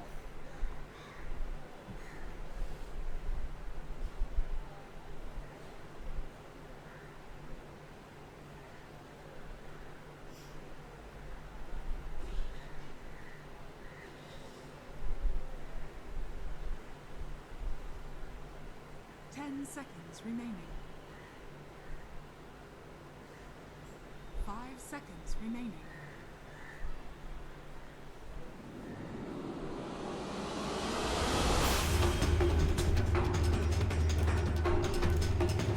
Alrighty, ladies and gentlemen, here we go. Start your engines as we're going to be getting underway with Game 2 of this best of 3 grand final between Go Figure and Aggressive 5. For those of you wondering what you're watching, this is indeed the Cobx Indian Esports Championship. And I think I have a strong feeling that we're not going to make it to a Game 3 here. I think Go Figure's draft is really solid, and again, it's a similar situation to the last time where Go Figure does have the early game deficit, but their mid and late game is looking super strong here.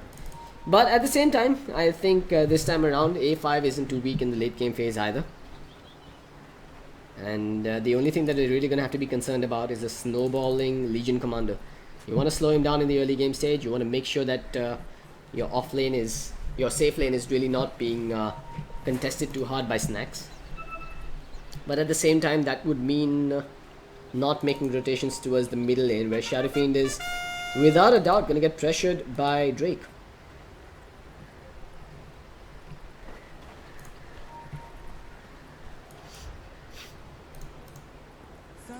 So really quickly going to do the introductions here, since we're not seeing any aggression in the ultra early game stage. Let's start off with the team in the lead. Go Figure on the Dire. Cappy Kumar is going to be handling the Luna. Legion Commander in the hands of Snacks. Kotl going to be played by Deliverance, aka Dota2 Booster. Invoker, sorry, I keep calling him Invoker. Ingenious Archmage going to be playing the OD. Meanwhile, we've got Drake going to be handling that Ogre Man. And why is he here by himself trying to contest an Axe in a mano-a-mano situation? Axe actually hasn't put a point into the counter helix. Why is he doing this? I mean, why would you duke it out with Drake without having that point in counter helix? This is a mistake coming out from Barosai. I mean, the only reason you stand a 9 fight is if you have that point, but he's still going to hold on to it. They know that Barosai likes running a level 1 point into the Battle Hunger, so Drake has really made a good decision by going and contesting him. This forces out 2 tangos already from the Axe, and maybe even another one. And they're just going to run him down. They know that his consumables are lacking, and they know that he's got nowhere to go if he puts that point into the Battle Hunger now. Good stuff coming out from Go Figure. Meanwhile, on the other side, Snacks has an ally in the form of the Kotl, who's just going to be firing out Kamehamehas on Gintama, or Jintaman.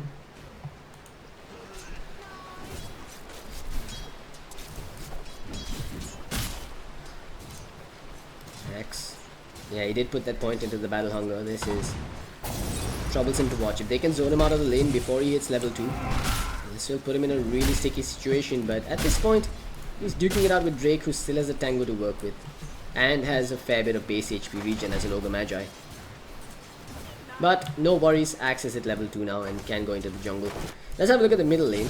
OD so far doing fairly well, 5 and 5 versus the 2 and 1 on the Shadow Fiend. While he's actually got a big creep wave heading up his slope, so he's gonna have to back away for now. Bottom lane, Snack could be in trouble here.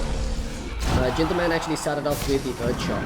He's taking a lot more damage than he's dishing out with his Illuminates coming in time and again. Gordon's Clarity Potions really adding value in the first few levels of this game. Their objective is not to really score kills on the Ursa. They've just got to slow down his farm and force him to blow through his consumables early, while letting the LC stay in the lane and leech EXP.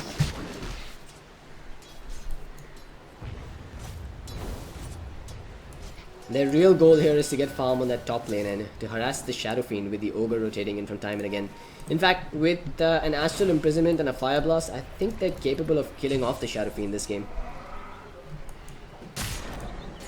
Meanwhile, Axe has already jumped into the jungle. This is where a Stout Shield might have added more value than a full Poor Man Shield.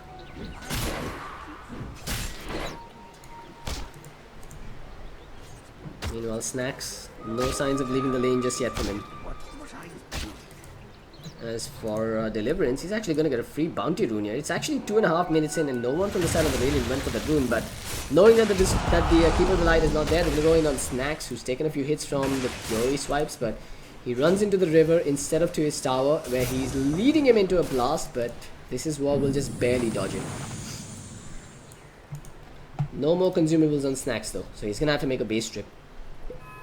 Which is alright. Kotl's here in the lane anyway to leech the EXP. But Connor could die. In fact, that's what they're going to do. They're going to go for the kill. Connecting with the X into the torrent. They've even got the tag with the Thunder Strike. That's going to be the death of the Keeper of the Light. And First Blood will go in favor of Flare. And it's all because of this value deep observer ward that's giving them all the possible intel in this early laning stage. Good stuff. A5 putting themselves in the lead.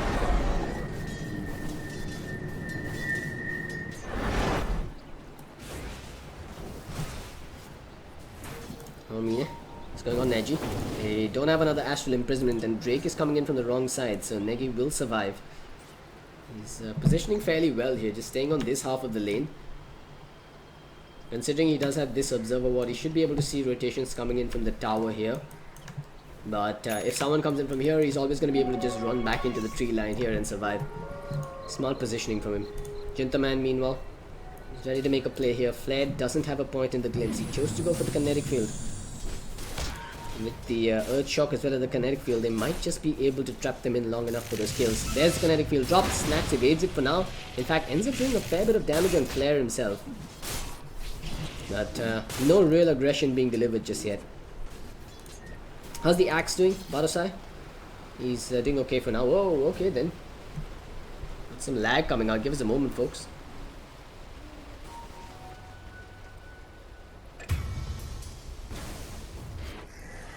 Yeah, apologies guys. Looks like we had a bit of a spike there, but everything should be okay now. But unfortunately, courtesy of that spike, we missed a kill on the Shadow Fiend. So he's gone down despite having infused raindrops this game. Huh. And with that, Go Figure ends up leveling the scores, but they actually have a net worth and EXP lead as well.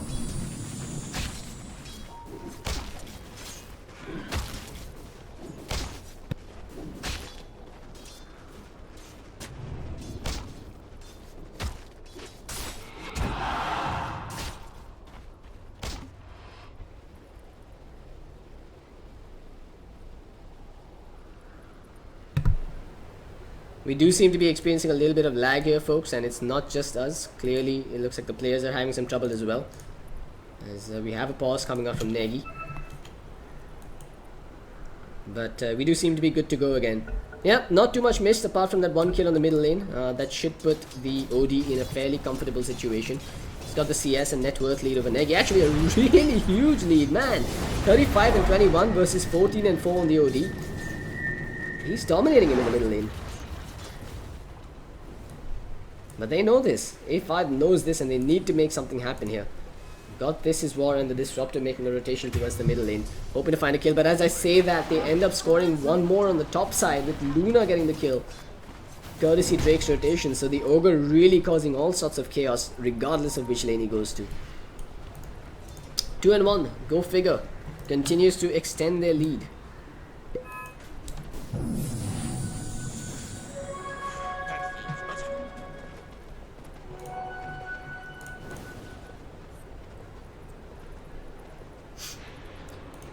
Back at bottom, Snax has himself 2 points in the Chakra Magic. We're looking at Jintaman.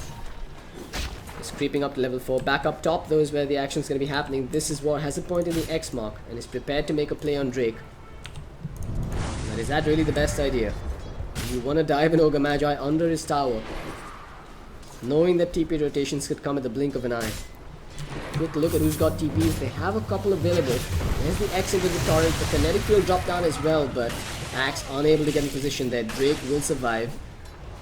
And, well, he's taken a few hits for his teammates to find out where his opponents are at.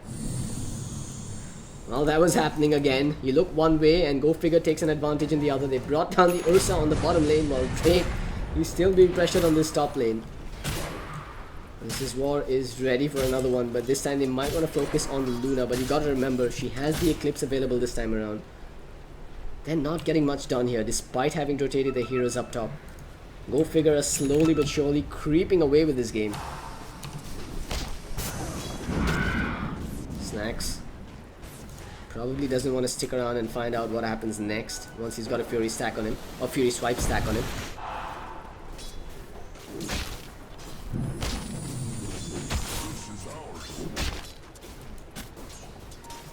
Meanwhile, Cappy Kumar is going to hit level 7 soon, and with that he'll have the maxed out Lucent Beam plus a point in the Eclipse.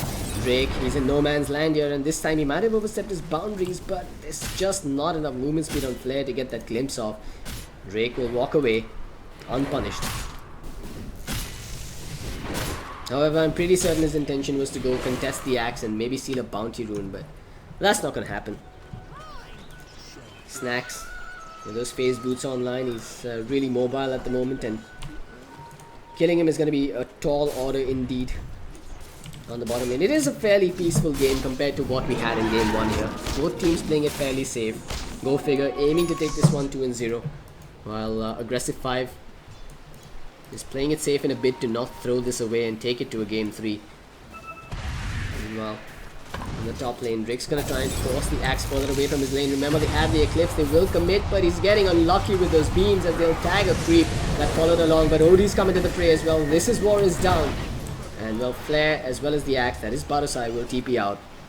Nonetheless, it is a successful rotation coming out from the OD. They end up scoring a kill on the Kunkka while losing no one in the bargain, continuing to allow Luna to free farm on this top lane.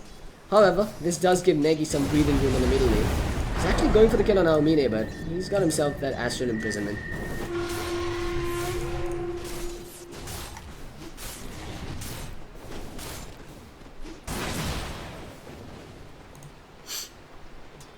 Go Figure are just playing disciplined Dota, I have to say. A5 are just... They're really banking on their axe to get that blink dagger and then start making plays, which is fine, but at the same time, your Kunkka support should be making a lot more successful rotations, maybe even scoring a few kills on his own, in synergy with the Shadow Fiend at mid. But Snacks for now is the one that's being pressured. He's gonna pop a press the attack on himself, but unfortunately you cannot dispel Fury Swipes. Which is also one of the reasons why Ursa works quite well in lane versus an LC. Radiant's top tower is under attack. As for now, Drake is going to be content to try and contest this bounty rune and zone out the axe, but is he actually going to get this bounty rune? He knows that he's there, he'll get the call off, and it's all to pick up a bounty rune. So there's no TPs coming in to save him, or rather to help him get that kill. Barosai will walk away with a bounty picked up, but that's all he's really going to get.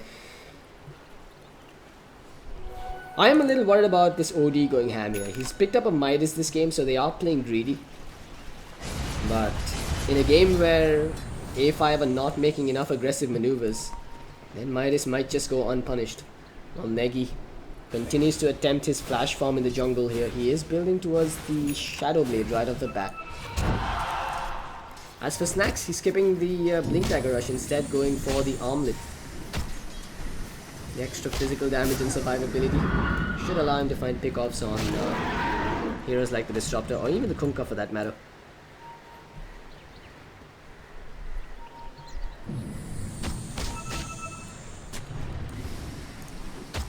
We should see an X-Mark initiation sometime soon, but again, Snacks with the overwhelming odds, courtesy the vision from this dying observer.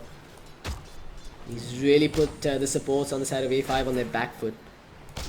I don't see a smoke on either of them right now, so we're not going to see those aggressive rotations coming out from them. But top tower looks like it's going to drop as Cappy Kumara and Drake will continue to mow it down. But as I say that, Barosai TP's in. Still no sign of his Blink Dagger. Remember, we're 11 minutes in, and he's a good 1200 gold away from having a complete Blink Dagger here. OD continues to pressure out that middle tower as well, while keeping Negi on his toes. And at the same time, Ursa looks like he's actually gone down on the bottom lane as well, so Snacks actually got a dual kill on the back of that as well. Anyway, back at mid, looks like Aomine could be the one going down. There's the X into the torrent, but he does defensively imprison himself. Negi fires up the Requiem, gets it in his face, and finally ends up getting a kill on the pesky OD. Negi, really, he's got to be thanking his stars for that setup coming out from the OD. This is what they should have been doing a little earlier, in my opinion. The OD isn't really that hard a target to bring down, and with a Kunkka rotation, he can set up for the imprisonment. But again, Snacks with another dual victory on Jinta, man. This is 2 in a row. 20 bonus dual damage right from the get-go. It's the one thing that A5 really has to worry about. A snowballing, overfarmed Legion Commander who's already got 20 bonus damage in his bank, and will use it to take down the tier 1 tower in the bottom lane. And to make matters worse, or rather to throw salt into their wounds, Almini is going to be able to deny the mid-tier run. Let's keep our eyes back on Negi. He's coming under cover of the invis from that Shadow Blade Snacks. He is finally going to meet his maker here. A Ghost Ship will connect, a Shadow Raise as well, and Negi will claim the kill. So A5 firing back, scoring a kill of their own. That overextension from Negi really does go, from the Legion Commander does indeed go punished. Radiant's top tower is under attack. Radiant's top tower. Well, top tier 1 has gone down. You've got Axe in the jungle getting closer to his Blink Dagger. Negi comes in with that Shadow Fiend on the hunt again. Mine will survive this. Cappy Kumara will force out rotations towards the top lane. It's time for them to start picking up sentries on the side of Go Figure, and indeed they've got just one on Drake. If they can find a Shadow Fiend creeping into a sentry ward range there, they'll punish him heavily. That's got to be the play from them now. Is bait in those movements from the SF and try and score kills, because you know that the Axe is going to be coming at you with the Blink Dagger soon. And you know that once they get the Blink Dagger on the Axe, A5 are going to be playing some very aggressive Dota. At the same time, Snacks has gone ahead and picked up his armlet, so his Blink is still a while. It's still a while to go before he gets his own Blink. Negi, is he walking into his own death here? I mean, he has spotted the Luna, but Drake is going to see him soon as well. The Shadow Blade, it's got a fair bit of time on it. However, he doesn't have his TP. Back at bottom, Snacks. Out here by himself again, gets caught with the X mark. Torrent is available. The Ghost Ship is going to come through as well. He whiffed! What did he do? He actually whiffed on the X Torrent Ghost Ship, and with that, Snacks might just be able to get away from this. But Phase Boost coming back online soon. Does pop them, tries to make a run. Jukes through the trees, gets hit with the arc shot. Hits the press the attack. Armlet toggles, but gets pulled back in by the X. Toggles once more, and is being recalled right next to himself with the Coddle pulling him back. They will end up surviving. That was an uncharacteristic misplay coming out from this as war. That should have been a confirmed kill. Negi on the hunt once more, but every minute he goes hunting is a minute spent not flash farming with the Shadow Fiend, and that's really problematic when you've got a Luna that continues to farm there. Anyway, top lane this time around, they will get the kill, and Negi's rotation will be worth it. So Black's Axe's Blink Dagger gets unveiled with a kill on the Ogre Magi. While the bottom tier 2 gets pressured a little bit. Snacks is running in, trying to get the duel off, but can't quite get in range. Cody, trapped by himself, there's no way he survives this. I think the Ghost Ship as well as the Static Storm to score that kill.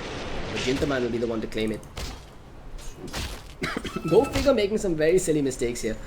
Slipping up on positioning and getting punished for it, but if Cappy Kumara ends up going down here again, this is going to be so problematic. And indeed, he's going to drop X into Torrent, into Red Queen. Easiest kill of their lives. Negi is dominating. And these absurd pushes are being punished so heavily by Aggressive 5 this time around. In fact, Drake is probably going to go down as well.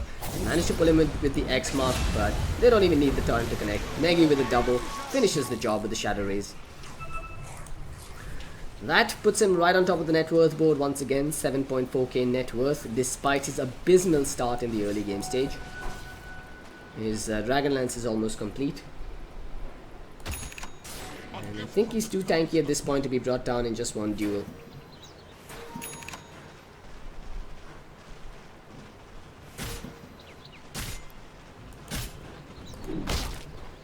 Gentleman making progress towards his own Blink Dagger as well. As for the Axe, he's got Blink infused raindrops and is making progress towards a Blade Mail now. I'm gonna say a smoke here. They do have one. They are indeed gonna pop a smoke with Ursa and the Kunkka. This is a lethal duo. I think regardless of who they catch, they should be able to score a kill. The only exception is possibly the OD. But they're going for Rosh.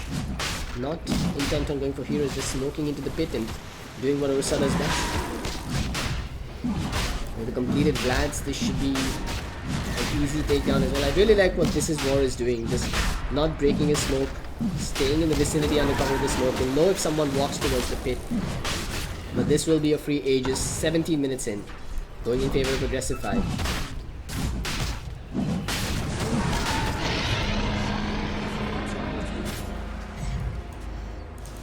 Let's have a look at those net worth graphs again. It's still go figure with the minor net worth lead, but A5 has the EXP advantage. And with the Aegis, they have a license to bulldoze through their towers. And they're already burying their fangs on the top lane. While that's happening top, you've got Dota2 Brewster, Capicommara and Snacks pushing out the bottom lane. And we're gonna see a defense coming out here. I mean, they have popped the fortification. There are TPs coming out here, so instantly we're gonna see Go Figure make a run for it. The game plan here was to just force out those TP rotations and prevent the snowball push from continuing, but it's gonna cost them. Maybe not. They've actually got the kill on the Shadow Fiend and he's not the one with the Aegis, so it's another dual victory for Snacks, who's just gonna turn tail and run. The Axis Blink was even cancelled there and will be cancelled further by Drake's Fire Blast, or rather Ignite. With the Shadow Fiend down, feeling confident about going in further, but Capicommara with the get back spans. He does not want to take this fight.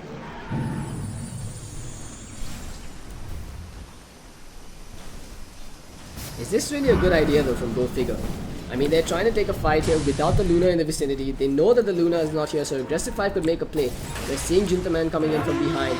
They're gonna get glimpsed back. They'll have to sacrifice the Ogre here. I don't think anything they can do to really save him. All Drake can really do at this point is die and buy as much time for his teammates as possible. As Luna will start to get some chip damage done on the tier 2 tower at mid. 19 minutes, so we're 8 and 7 in favor of aggressive 5, but the graphs still in favor of Go Figure. And again, what's worrisome is the 30 bonus dual damage on Snacks' Legion Commander, who's about to finish up a blink in addition to the armlet.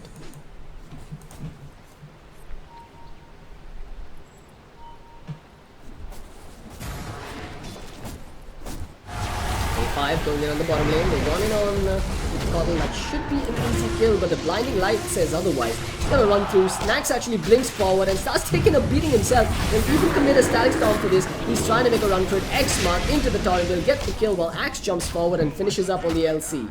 2 down, more than what they bargained for. A5 will take it and they'll probably take a tower on the back of it as well.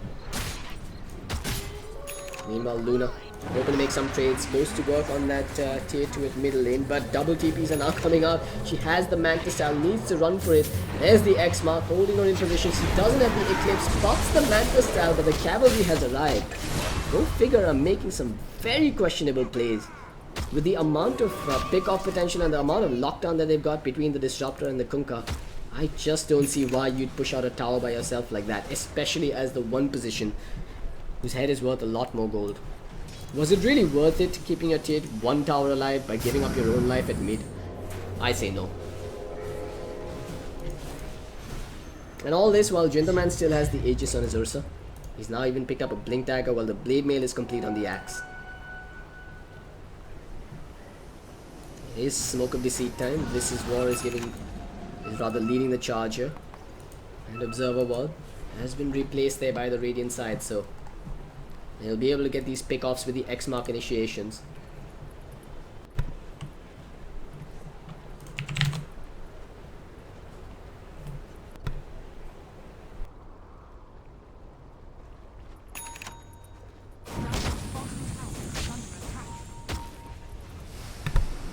My apologies guys, there seems to be a little bit of lag coming in once again.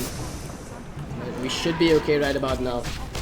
No kills missed this time around, but a tier 1 tower does get taken down. It will be A5 continuing to press the advantage.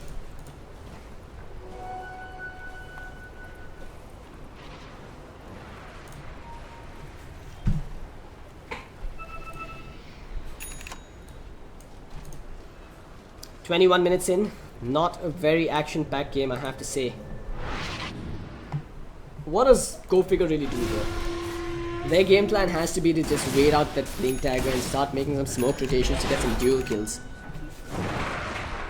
They're definitely going to need a BKB on the Luna this game. Static Storm is something that she's not going to be able to contend with, especially once she triggers the Mask of Madness.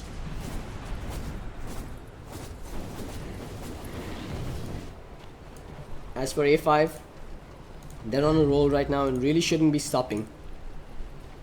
And I believe they have a smoke coming out. Yeah, that's the smoke coming out to them. So they want to make as many plays as they possibly can while they have this minor advantage right now. Negi is ultra tanky. He's got a Dragon Lance and a full BKB finished up in addition to that Shadow Blade, so he can just stand on the front lines and hope that they jump him first. While OD's actually just finished up a Hurricane Pike as well, so they've got some sort of kiting potential for the Ursa. But they don't really have a response for this BKB Shadow Fiend who's just standing on the front lines and hitting like a truck. This is War is running forward, hoping to start the fight with an X marks the spot, but just gonna throw out a torrent for now. There will be an X mark coming out on Armine. He's gonna be able to put himself into a shell, thus dodging the X mark, and the fall will come back out, start to pound away on Jintaman, but Drake is the one that's in trouble. It's gonna end up going down despite being on his high ground. And then they're going to come back and take a tier 2 tower as well. Snax is thinking of jumping in now, but he'll be the one that gets X marked first. Negi's the one running forward. Wants to get the Requiem off. Does get the Requiem, but not quite at point blank range. While Almine, he's been hit with the Static Storm, and Jintaman jumps upon him, getting the kill. They'll even throw down a boat for good measure as Captain Kumar is going to go down without dropping the Eclipse. That's 3 down. A buyback from the OD, but Negi is not hesitating. He's up on the high ground with a BKB yet to be unveiled. As he starts to pound away on the tier 3 and backs away. Great stuff from A5 again, just pummeling away on Go Figure, taking down objectives, getting crucial kills, forcing out buybacks, and really dealing a massive economic blow while walking away with a rather large advantage of their own.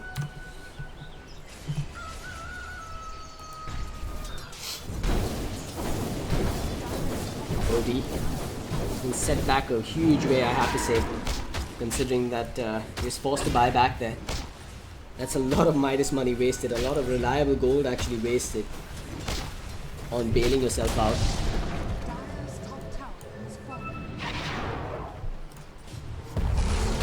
Well, Jintaman is making progress towards the BKB, which is when the OD gets rendered effectively useless versus him. For all the snowballing that Snax did in the early game, they ended up throwing away a lot by getting picked off time and again on the mid and bottom lanes. And really, we're not seeing any impact coming out from the Luna. All they really got to do is throw a Static Storm on her head, and she ends up hurting herself with that Mask of Madness.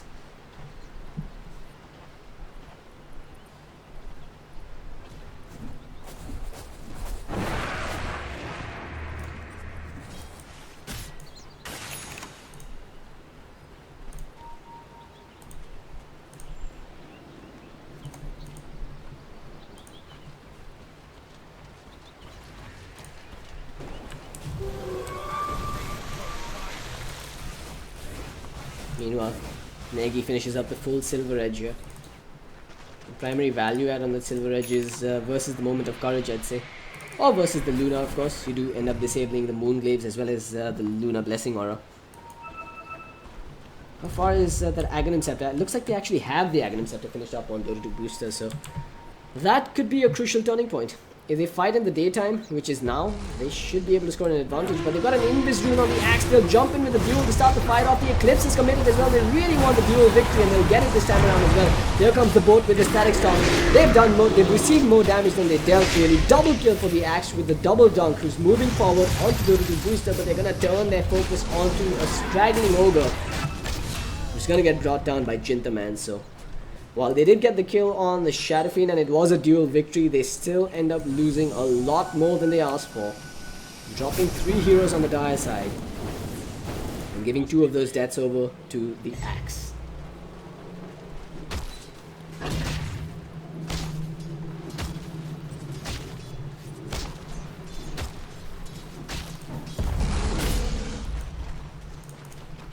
Quick look at the graphs. A5 now back in the driver's seat.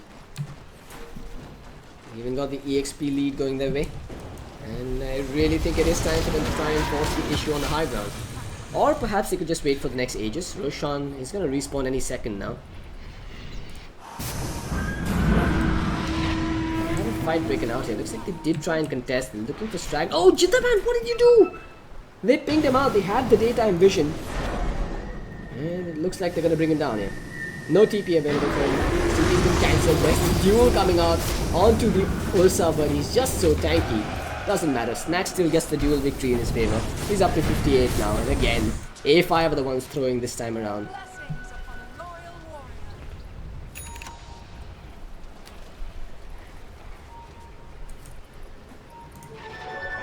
This is really turning into quite the topsy-turvy game, I have to say.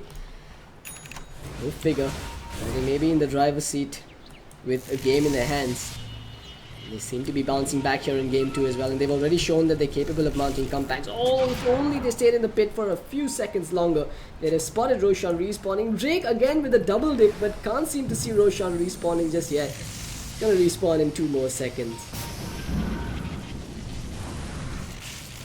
And they've missed it. The question is, will Aggressive 5 go for it instead? With the Ursa and his smoke. I mean, Neg is the one leading the charge with the Silver Edge already popped. He's yet to unveil that BKB. The last time he died, it was without having used the BKB. He was dueled up, so there's no opportunity for him to really use it. But it looks like they're gonna get rushed without a contest here. Snacks and his crew are nowhere near the pit. Just gonna have to give up Roshan here.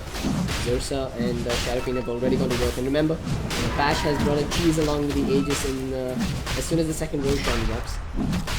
And I believe the Sharafin is the ideal candidate for the cheese this time around. Oh, no, he's actually gonna be the one holding on to the Aegis, while Jintaman will not hold on to the cheese. Okay then. Okay then, guys. Guys? This is why you read patch notes, ladies and gentlemen. There is a cheese lying in the pit, completely ignored. Well done, Aggressive 5. I'm really curious to see how long this little piece of cheese lasts there. Until someone just strolls in and says, what the holy hell, why is there a random piece of cheese sitting in here?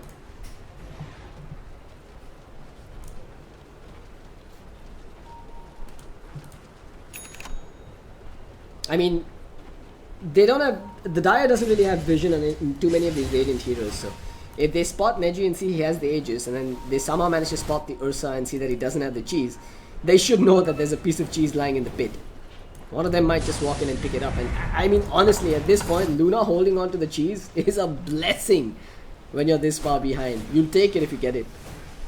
But A5 looks like they're not going to give them that opportunity. They are just going to be barreling down this bottom lane, while the Luna will continue to try and push out the top lane, hoping to force some rotations back. Even popping a preemptive Mask of Madness, but the question is, are there going to be TP rotations coming into Punisher for this?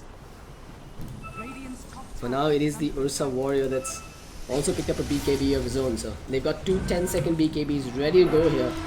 Max, unfortunately, unable to get the call off on Deliverance, and it is nighttime as well, but it's only a minute and a half till it's daytime. Oh, mission almost accomplished. They almost forced out the TP from This Is War towards the top lane. And if they can delay this high ground push for just a minute and a half more, they have that daytime vision to play around with. And really, that's where the Keepers of Light excels, slowing these pushes down with Illuminate spams. The lack of MKBs on the side of the Raven will also prevent them from really doing too much damage. The evasion will kick in, but there's the jump into the axe. He's managed to get the call off. They've got the only trap. Gintama goes in, goes to work on the booster, brings him down. A Cream of Souls comes out. On top of it, there is a bullshit as well as the Static Storm. It's a double kill for Gintama, who brings down the OD and has no buyback. You've got the Eclipse coming out. Luna has entered the fray and is trying to do some work. Remember, Negi does have the Aegis and will pop it. There's the duel coming out. It is the Ursa that's still going back into action, but he ends up dropping. It's a victory, a dual victory for Snacks, but the Luna has dropped and there's no buyback on the Luna. While Snacks continues to armlet toggle, he sees Flare, he goes to work on Flare and does end up getting the kill. He's trying to make a run for it, has been tagged with the Thunder Second, drops as he tries to armlet toggle. There should be a tier 3 tower going down. There's only an Ogre to try and defend this in the face of a Shadow Fiend and a Kunkka. But they have the fortification to work with. The X marks the spot is there. Drake has connected and he doesn't quite get the fire blast off. Negi will get the tier 3, but he's gonna have to make a run for it now. Or maybe not actually. They got a few good seconds till heroes respawn inside of the Dire. There's a buyback coming out from the Ogre. Negi will back away. I've got to say, it wasn't as bad as I thought it would have been for Go Figure. They did end up getting another dual victory on the Legion Commander, while they did end up losing their tier 3 tower and their Luna. They did end up bringing down the Ursa once again. And really, it begs the question, would he have... Yeah, I think he would have died even with the cheese. He actually died during the duel duration, so I don't think it matters. But all that because Barosai jumped in like a boss, connecting with the one-man call on the OD, and then they followed it up with a ghost ship as well as a static storm. He was forced to pop a defensive BKB, which is when the Ursa jumped in behind and punished him.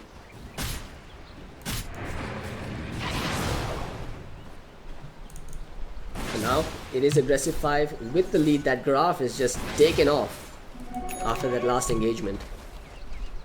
And they've even opened up some room inside the enemy base. It's gonna force the issue here, despite it being daytime and despite the Coddle having the axe. They popped another smoke and are on the hunt. Oh, looks like someone actually picked up the cheese from the pit. It is the axe, so Barasai found it. Better late than never, eh? Anyway, Flair doing his homework. He drops down that offensive observer ward on the cliff, and with that ward they spot out OD. He's gonna be brought down. Negi with the dunk, or rather Neji with the slap, while Barasai with the dunk. Value observer ward right there, ladies and gentlemen. Flair setting it up for his teammates. No buyback on the OD. How do you defend this? You pray that your Luna can get work done, but can she get work done without the Coddle in the vicinity? He gets saved by the Presley attack for now. Luna's gone in behind. They do come in with the duel available, but the Blade Mail, it just tears the Luna up herself. Negi with the double brings down the LC, and I think this is all she wrote for Go Figure in game 2 as Negi gets the triple. They've got a lane of barracks at the middle lane, and are gonna get another one on the bottom. No real way to defend this. Aggressive 5. Look like they've taken game 2, and ladies and gentlemen, in a style befitting of Grand Finals, it seems that we might just be going to a Game 3. Just crisp and clinical Dota coming out now. I'm not gonna spend any more time dilly-dallying. They're going for the mega creeps right off the bat. Negi, while he doesn't have a BKB to work with, he has a full butterfly for the evasion, and there's the GG call.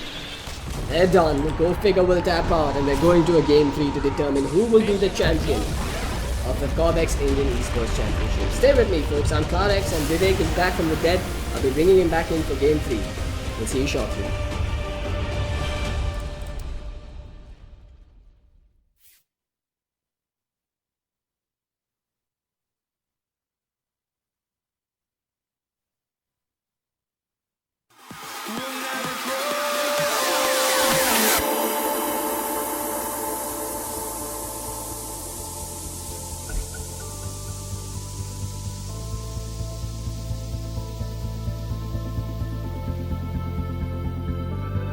Don't look back, we're here to stay. A life we knew would come one day. And this is it, the borderline to where the future leaves us behind. The fire will burn and never die, looking through the eyes of a brand new life. And so just find me, just find me. Sparks will fly if we scream no. This is not how we're gonna go. We are the ones who'll never let go. Just watch us run to where no one knows. We'll never grow. We'll never grow.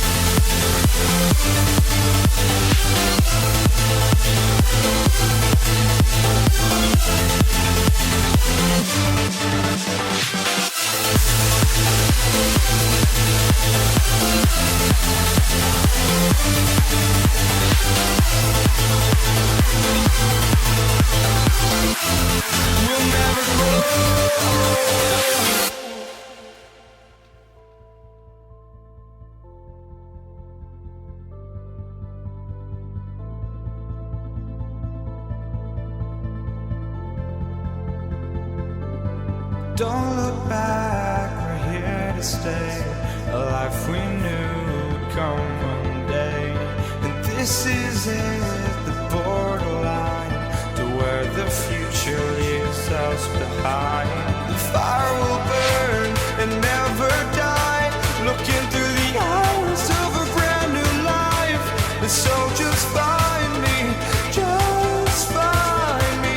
Sparks will fly if we scream no. This is not how we're gonna go.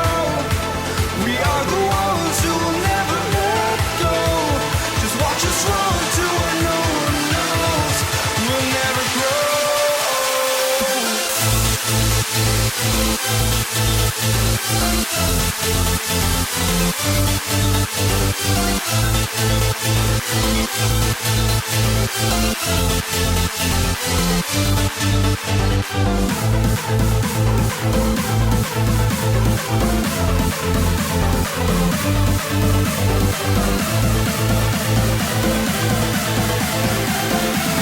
We'll never grow.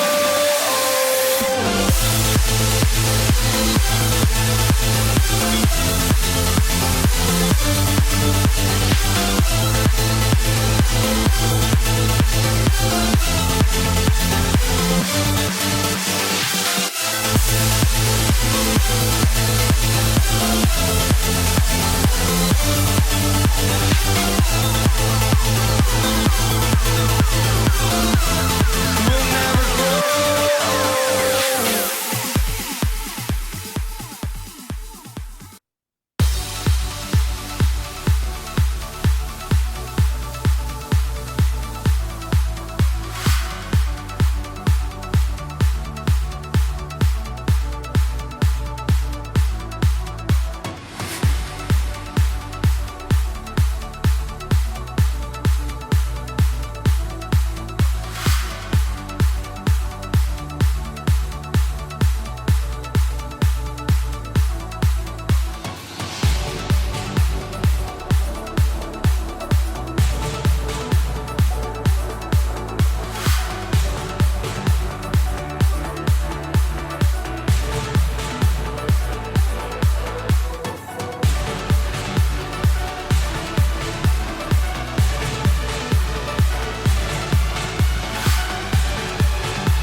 Ladies and gentlemen, welcome back to the Cobx Gaming Indian Esports Championship. My name is Vivek, with me is Cloudx, and we've got Go Figure Red on the Radiant facing off versus Aggressive 5 on the Dire. The series is tied at 1-1, 250,000 rupees online here. Lot at stake. You know what, Vivek? Reserve time.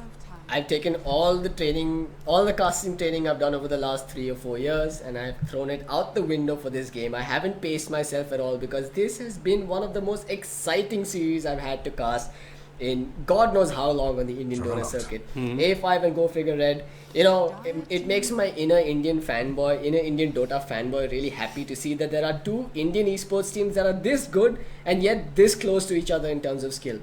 I foresee an era of Indian Dota with a lot more entertaining matches happening this year, and I couldn't be happier about it. Yep.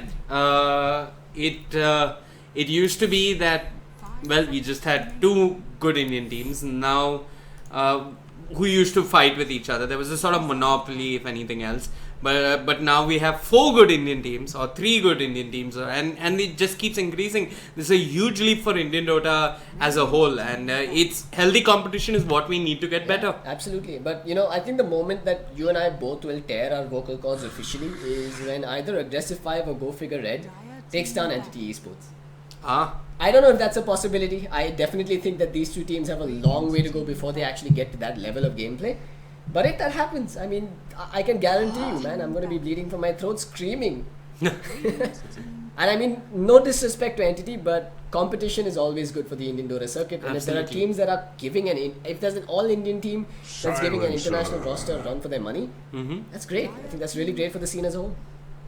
Indeed. And this time it's Aggressive 5 who pick up the Night Stalker. I wasn't there for game 2, so quick recap. What did I miss? Quick recap, you had Go Figure still playing the Vision game. They picked up the Coddle instead of the Night Stalker that time around. 10 seconds. However, A5 just came in with, I mean, they had a King Kong aka Ursa banging his chest, running into enemy heroes. Go Figure honestly made a lot of mistakes. They had Luna getting picked off, split pushing by herself on more than one occasion on tier 2 towers. You had Shadow Fiend aka Negi. The moment he got his Shadow Blade, he decided he's going to play aggressive Dota himself, go looking for pickoffs in synergy with the Kunkka. And it worked out well for them. So what I've noticed about Aggressive 5 is they like to make these early rotations, and they like to transition these rotations into objectives. They mean business. They come, they get a kill, we take a tower. Game 1 they did that, but they didn't have any heroes good at taking down towers. I mean, like Bristleback, he's not the best when it comes to taking down towers. But now they had a Shadow Fiend. I think Bristleback is okay at taking down towers, but he's not so good at dishing damage on heroes. That's the problem. They didn't have any sort of physical damage in game 1. Yeah. In game 2, they really overcompensated with an Ursa as well as the A Shadow Shadow Fiend. Fiend, yeah. And that paid off for them. It did. It paid off really nicely, actually. Radiant team pick. So A5 are going to go with the Slock this time around. Lots of mobility to work with, but Paddling has a wide hero pool, and he's actually a surprise factor. Because the funny thing is, every time there's a LAN, there's this joke that Paddling won't be coming. And we're getting this, this is a known thing that if there's a LAN, Paddling won't make it for some reason. But a lot of teams used to just ban out the Weaver against him because they thought that was his go-to hero. Now he's showing diversity. He played the Bristleback rather effectively. He played Ursa, which is almost requiring Go Figure Red to ban him out. And he can always go back to something a little bit more orthodox like the Slark. Yeah. Go Figure Red. So this time around they've got the Silencer as their babysitter, but what can they do to pick up? What can they pick up that will really give Slark a hard time? I'm wondering if an Earth Spirit fits in here. Maybe, I think the Earth Spirit would fit in here. Earth Spirit's not too shabby versus Slark. And there is a small change to Silencer where Glaives does 100% more damage to a silence unit. Geomagnetic Grip does apply silence. Silencer already gives does apply silence through Last Word as well as Global Silence, so he could be doing some serious damage with his Glaives. And there's this change up to Geomagnetic Grip where it can now be used to pull enemies, pull teammates, which was something it could earlier only do with an Ag Scepter, where it could pull remnants and teammates, but now you get that by default. Yeah. So you got that working for you. So I do like the Earth Spirit pickup. I mean, if you want to synergize with the Silencer more, you could always pick up the Puck as your middle laner, but, you know, Puck versus the Night Stalker is nasty. Night Stalker rotates in, you're guaranteed the void damage because you really can't phase shift or jaunt out of it. And if you get silenced before it, you're done. You are dead meat. I mean, the Night Stalker just runs at you and finishes you off by himself, let alone with a middle laner standing there to finish you off. Kunkka's gonna be the pick though. Go figure it, we go with the Kunkka as their 4th pick, and now without the room for the Rubik in their lineup, A5 responds with an Enigma pickup. No fear. I mean, they're going up against the silencer, but they're going to take the Enigma nonetheless. It's the second time they're doing the boys in blue strat though. Inshallah, the boys played well. 10 seconds remaining. Only if he gets an opportunity to do that here. I mean, the winner of this game walks away with so much money. 2.5 lakhs is... It's a lot of money, man, for guys that are basically college students or, you know, just finishing up their college and moving into jobs. That's about 50 grand a pop, which is a lot of money, man. Yeah, that is. I mean, I guess Negi's still at that phase where he's thinking, half a iPhone 7, I can get half a iPhone 7. But yeah, it is a lot of money. I mean, those are your priorities at that age. I mean, I think their priorities here are to just get better at Dota. So, I mean, given that we're Indian Dota players, I think that's an internet bill for a full year is what he's thinking. Or a high-speed internet bill for a full year. Anyway, Go Figure Red, last pick on the board for them. You have a ban coming out from A5. Go Figure looking for what I assume is a mid. Unless they run a mid Juggernaut. Ember's Or going a to be the ban. mid Magnus. Dire team. The Ember ban, I think TA. Oh, Dead Prophet. Oh, okay then. I think Puck. Team pick. On Go Figure? Yeah, on Go Figure, I think you go for the Puck or you go for... Archmage plays it. They have the... Okay, Invoker's manned out. OD. I think they're going to go with the OD. Yeah, they did OD last game as well, so OD is a possibility. But 10 seconds remaining. But I'd like the Puck pick up a lot more. you know, OD is... No, I do agree with you. I think the OD is not a bad choice here, given that there's synergy with the OD Imprisonment and the Kunkka Torrent setups. Reserve We'll have to wait and see if that is indeed what they're going to do here.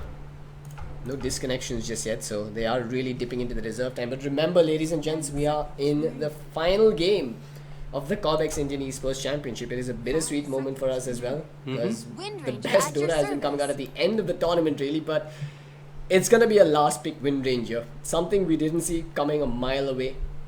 But it is something that Archmage has run quite regularly in previous metas. I didn't know that. Okay, so there are those couple of changes to Wind Ranger. She does get invisibility along with her Wind Run as a talent at level 20. Not sure that's going to be enough to justify the pickup though. Should be fine in the mid lane. Might even be able to pressure the Dead Prophet. I mean, there's a running meme that Wind Ranger is now the new Weaver, so Yeah. I think Paddling is going to know how to deal with that.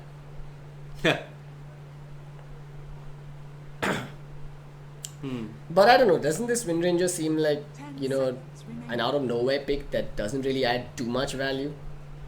5 seconds. What's the real reason for having a Wind Ranger here? Control? I guess. It's a little underwhelming though. I think Wind Ranger is a bit of an underwhelming pick when you had an option like the OD sitting right next to you. Yeah. The TA wasn't bad either, right? You've got... So in the previous game, did Negi win the mid lane? No, he didn't. He actually got destroyed in the middle lane. But it was an OD versus Shadow Team matchup, and it had a lot of over rotations coming in. Okay. And game 1, he did okay. I mean, he left his lane and he tried to have impact all across the map rather than win the lane hands down. Yeah.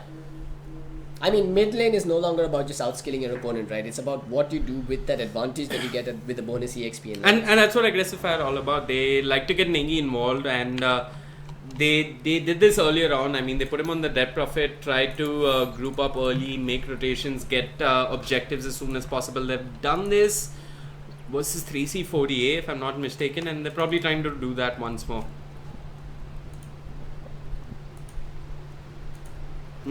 For what is definitely the last time in this tournament, we're going to run through the lineups here.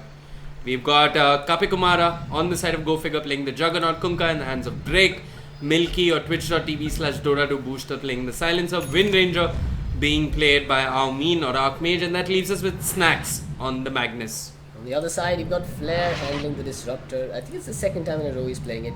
Jintaman, aka Paddling, will be handling the Slark. Negi will be handling that mid Death Prophet, something we haven't seen in a long time.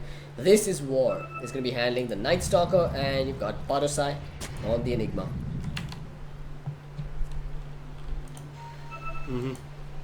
Predictions, man. Who's going to take this tournament? Who will be the champion of the Cobx Indian Esports Championship? If this goes beyond 20-25 minutes, I think Go Figure take it. I think Aggressify, they're going to pretty much try and run the same play, which is get early kills and transition those into objectives. And what I think happened in game 1, because I had to scoot midway, is they just hit a wall. They couldn't go beyond the enemy high ground, and that came back to hurt them. Because Juggernaut and Wind Ranger, in my opinion, are going to scale slightly better than a Death Prophet, and that might come to haunt them. But Aggressify, they're all about that early game aggression, and a lot of it is going to boil down to the Night Stalker and how successful he is early on. He skipped the boots, which is understandable. He's gone for the Orb of Venom, so. Yeah, he's gone for the Orb of Venom. And in this game, I think it makes more sense because. Wait. Can you click on the Night Stalker again? Yeah, I think it makes more sense to actually run the Orb of Venom here when you've got a Disruptor coming in with the Thunder Strike tags. You slow him down enough, get some damage done, pull him further back, slow him all the way again. It could work rather than having boots. Okay. Magnus, meanwhile, started off with the Pro Man Shield that should help him take some damage in the early stages of the game, but he is by no stretch of the imagination unkillable. He can be brought down here, and I really think Disruptor is one of the best heroes to bring him down. Start with the Void Slow and the Thunder Strike hits, even an Orb of Venom slap, and then with a few more hits from Flare. Good harassment coming out. Meanwhile, on the other side, Enigma. What's he doing? He started with the boots himself, so he can't go into the jungle immediately. He has to stick around in the lanes a while. Can't even shrine up and farm up those first 3 neutral camps like most offlane Enigmas used to do. Yeah. Badasai, he's hit a few stellar black holes in his life. How was he in game 2? I got the impression that his initiation from the Axe was rather crucial for his team to win a couple of team fights. Also that one ward coming out from Passhole. That one ward set up so much. It probably set up high ground for Aggressify. Oh yeah, without a doubt. That was the ward that won them the game, to be honest. With that ward, they managed to jump in on the OD. Was it the OD? Yeah, it was the OD. Yeah, they brought down Badasai jumped in and brought down the OD. And that was an OD without a buyback. Without a buyback, yeah. Well, mid lane, it looks like Negi's not missed a single CS. Yeah, good stuff coming out from him. He's got... he's gonna have 7 CS by the time he's done with this creep. Meanwhile, Wind Ranger is getting pushed off the lane a little bit. She started off with the Wind Run just to be able to break that Spirit Siphon.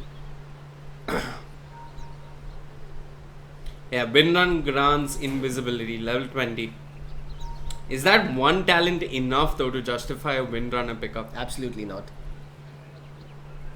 But I think there was another change to... 30% cooldown reduction was the other change at level 25. Yeah, again. That's what I remember. I don't know if that's the one you go for. I mean, the attack range is really good when you're trying to siege buildings, but cooldown reduction at the same time makes you more survivable and allows you to be a little more impactful in those team fights. Can we have a hover over the shackle shot? That's 30% of 12. What's that? 1.2 times 3, 3.6. So you reduce shackle shot cooldown by 3.6 seconds. That's not so bad actually. I'll just be silent because I'm horrible at math. I'm terrible at math too. I'm actually surprised I got that right. I'm pretty sure someone on chat is going to point out that I was wrong. So we still have the Facebook giveaway which is on the cards, right? Yes, it is, but you can't participate in it anymore. Yeah, but like those who have participated, hopefully the winner is going to be announced on stream or on Facebook. The winner is going to be picked at random and then announced by tomorrow, I think. Okay. Anyway, looks like this game is getting back underway. A lot of dire people. I mean, a lot of dire offlaners end up dropping this observer now because pulling means so much more and you want to contest the pull, maybe even block a camp if you're lucky. But Milky is going to get the D ward off. This is more and more becoming the common ward for the dire offlaner. We are having a couple of auto disconnects though. And yep, Dire want to see the rune more than they want to see the lane, it looks like. If I'm not mistaken, there's a small change. I think after 30 minutes or so, active runes spawn on both sides of the river. Yeah, power rune spawns on both sides of the river. So Snacks is getting zoned out here quite hard, and we did see Drake doing this the last time around. This time this is War that's going to be doing it to Go Figure instead. So they're going to be able to contest these bounty runes time to time, but you know I want to see whether Magnus manages to throw the Night Stalker on a cliff this game. he actually started with the Empower though, so that puts him in a very sticky situation. Yeah. I mean, if you know you're not going to be able to contest the lane, does this patch warrant you just starting off with an Iron Talon instead? If you know you're going to be sent back into the jungle, Magnus isn't great at contesting the lane, why not just start out with the Iron Talon? Barosai, what do I do here? He can't do squat, man. He cannot do squat here. He's taken like 8 hits from Drake, back to back. I see your boots, but I have a haste rune, says Drake. What did Drake skill up? He had Torrent, okay. This is some good stuff coming out from A5. I have to say, they're applying a lot of pressure on mid as well as the off lane. Good rotations coming out from their supports. But at the same time, Drake is really compensating for his teammates as well.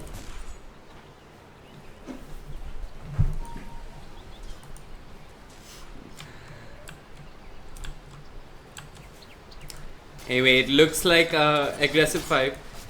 They definitely seem to have found the better start here. They've got both Paddling and Negi sitting at the top of the CS charts.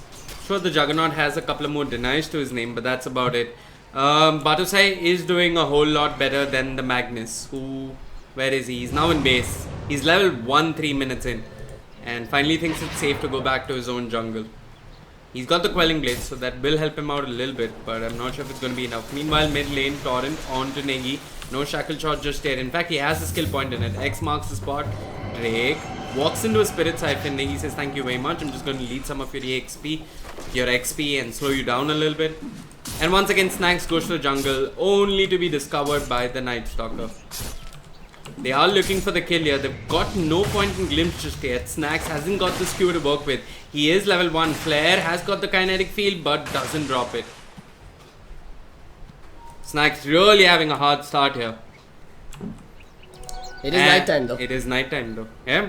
This is where Night Stalker starts to be a little more effective and a little more threatening across the map. Juggernaut, he's got 22 CS in the bank. He is indeed going for the phase boots first. Standard stuff coming out from him, but the fact that they haven't managed to score a kill on the Enigma just yet is a little troublesome.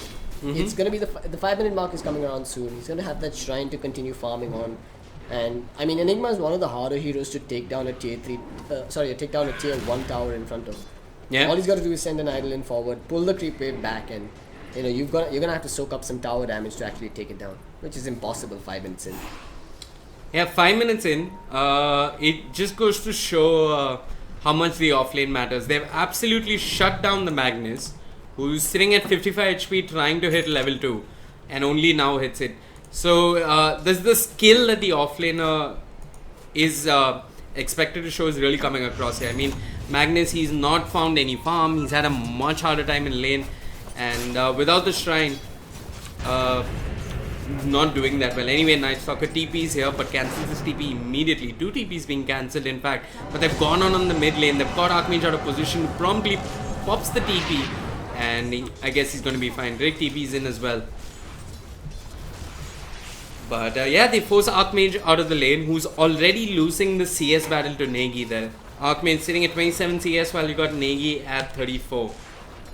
Which is rather surprising. You should see the Windrunner do slightly better with the higher base damage that she starts off with, as well as a nuke that she can spam every now and then to get a couple of last hits.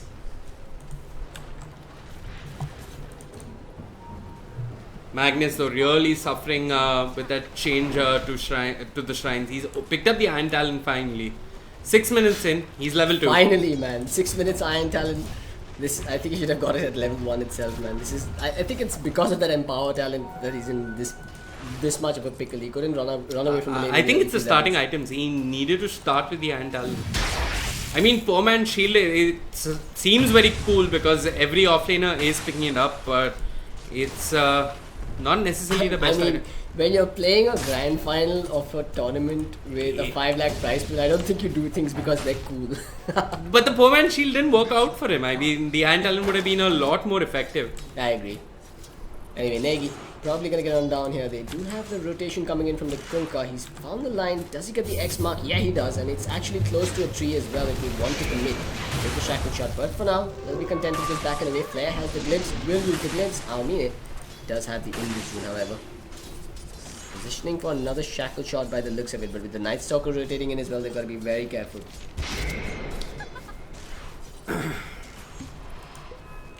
Yeah, it's been a quite early game, which is rather surprising coming out from Aggressive 5, but it looks like they're coming out on top. Enigma is doing a whole lot better. They have effectively shut down the Magnus for the first 5 minutes, and this is what he's diving deep. The stun is there on the Juggernaut. It procs again. Kape Kumara dropping low, holding on to the spin, but he's just going to drop the healing ward and back off for the time being. A last word on the Night Stalker will mean that this is what might just disengage for the time being. Drake coming in. He doesn't have the Omni Slash though, so they really can't commit for the kill. But, I mean, look at how both teams are really playing so scared here. 0-0, 7 minutes in. They know that it's the deciding game. Neither side is willing to overcommit.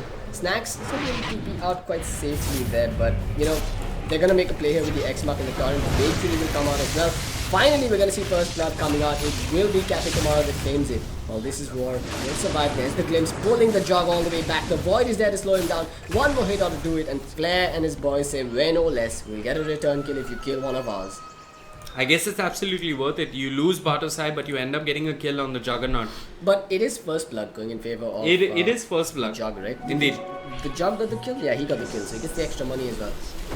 Negi with the haste rune. Already starting to get active. He's got the Spirit Siphon. There's no way Drake can escape. No TP. No mana, in fact, to TP out of there, and will end up falling down. Just said no, he isn't. No, Omni Slash.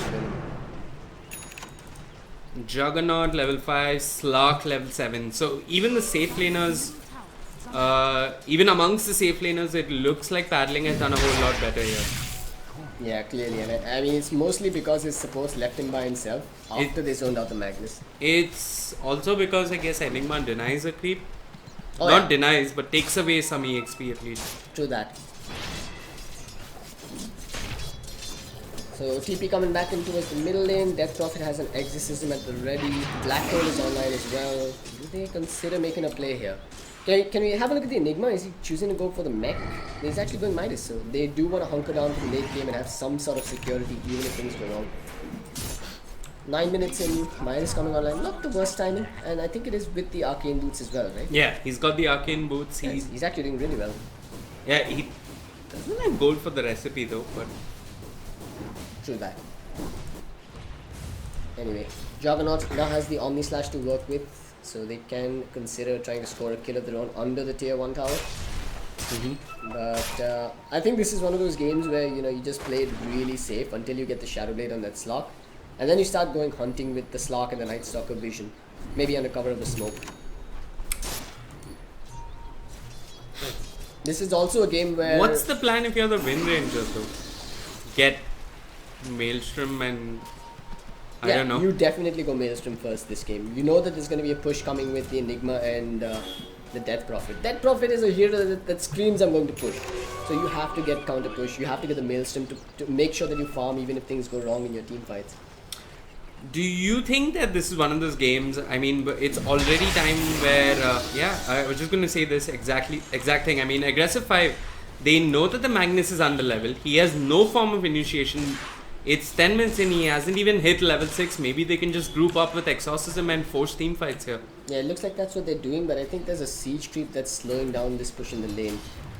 Shiltaman is going to have to bring that down, but at the same time their own siege creep joins the party.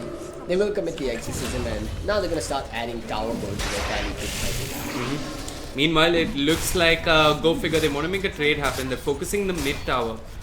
And can Bartosai hold this push off? Sure, he's got the idlings, but with focus fight might be too much. Static Storm might be absolutely off the mark though. The glimpse is there, the black hole pulling no one. What was that? Two whiff ultis, but they held on to the tower. I'm going to give them that.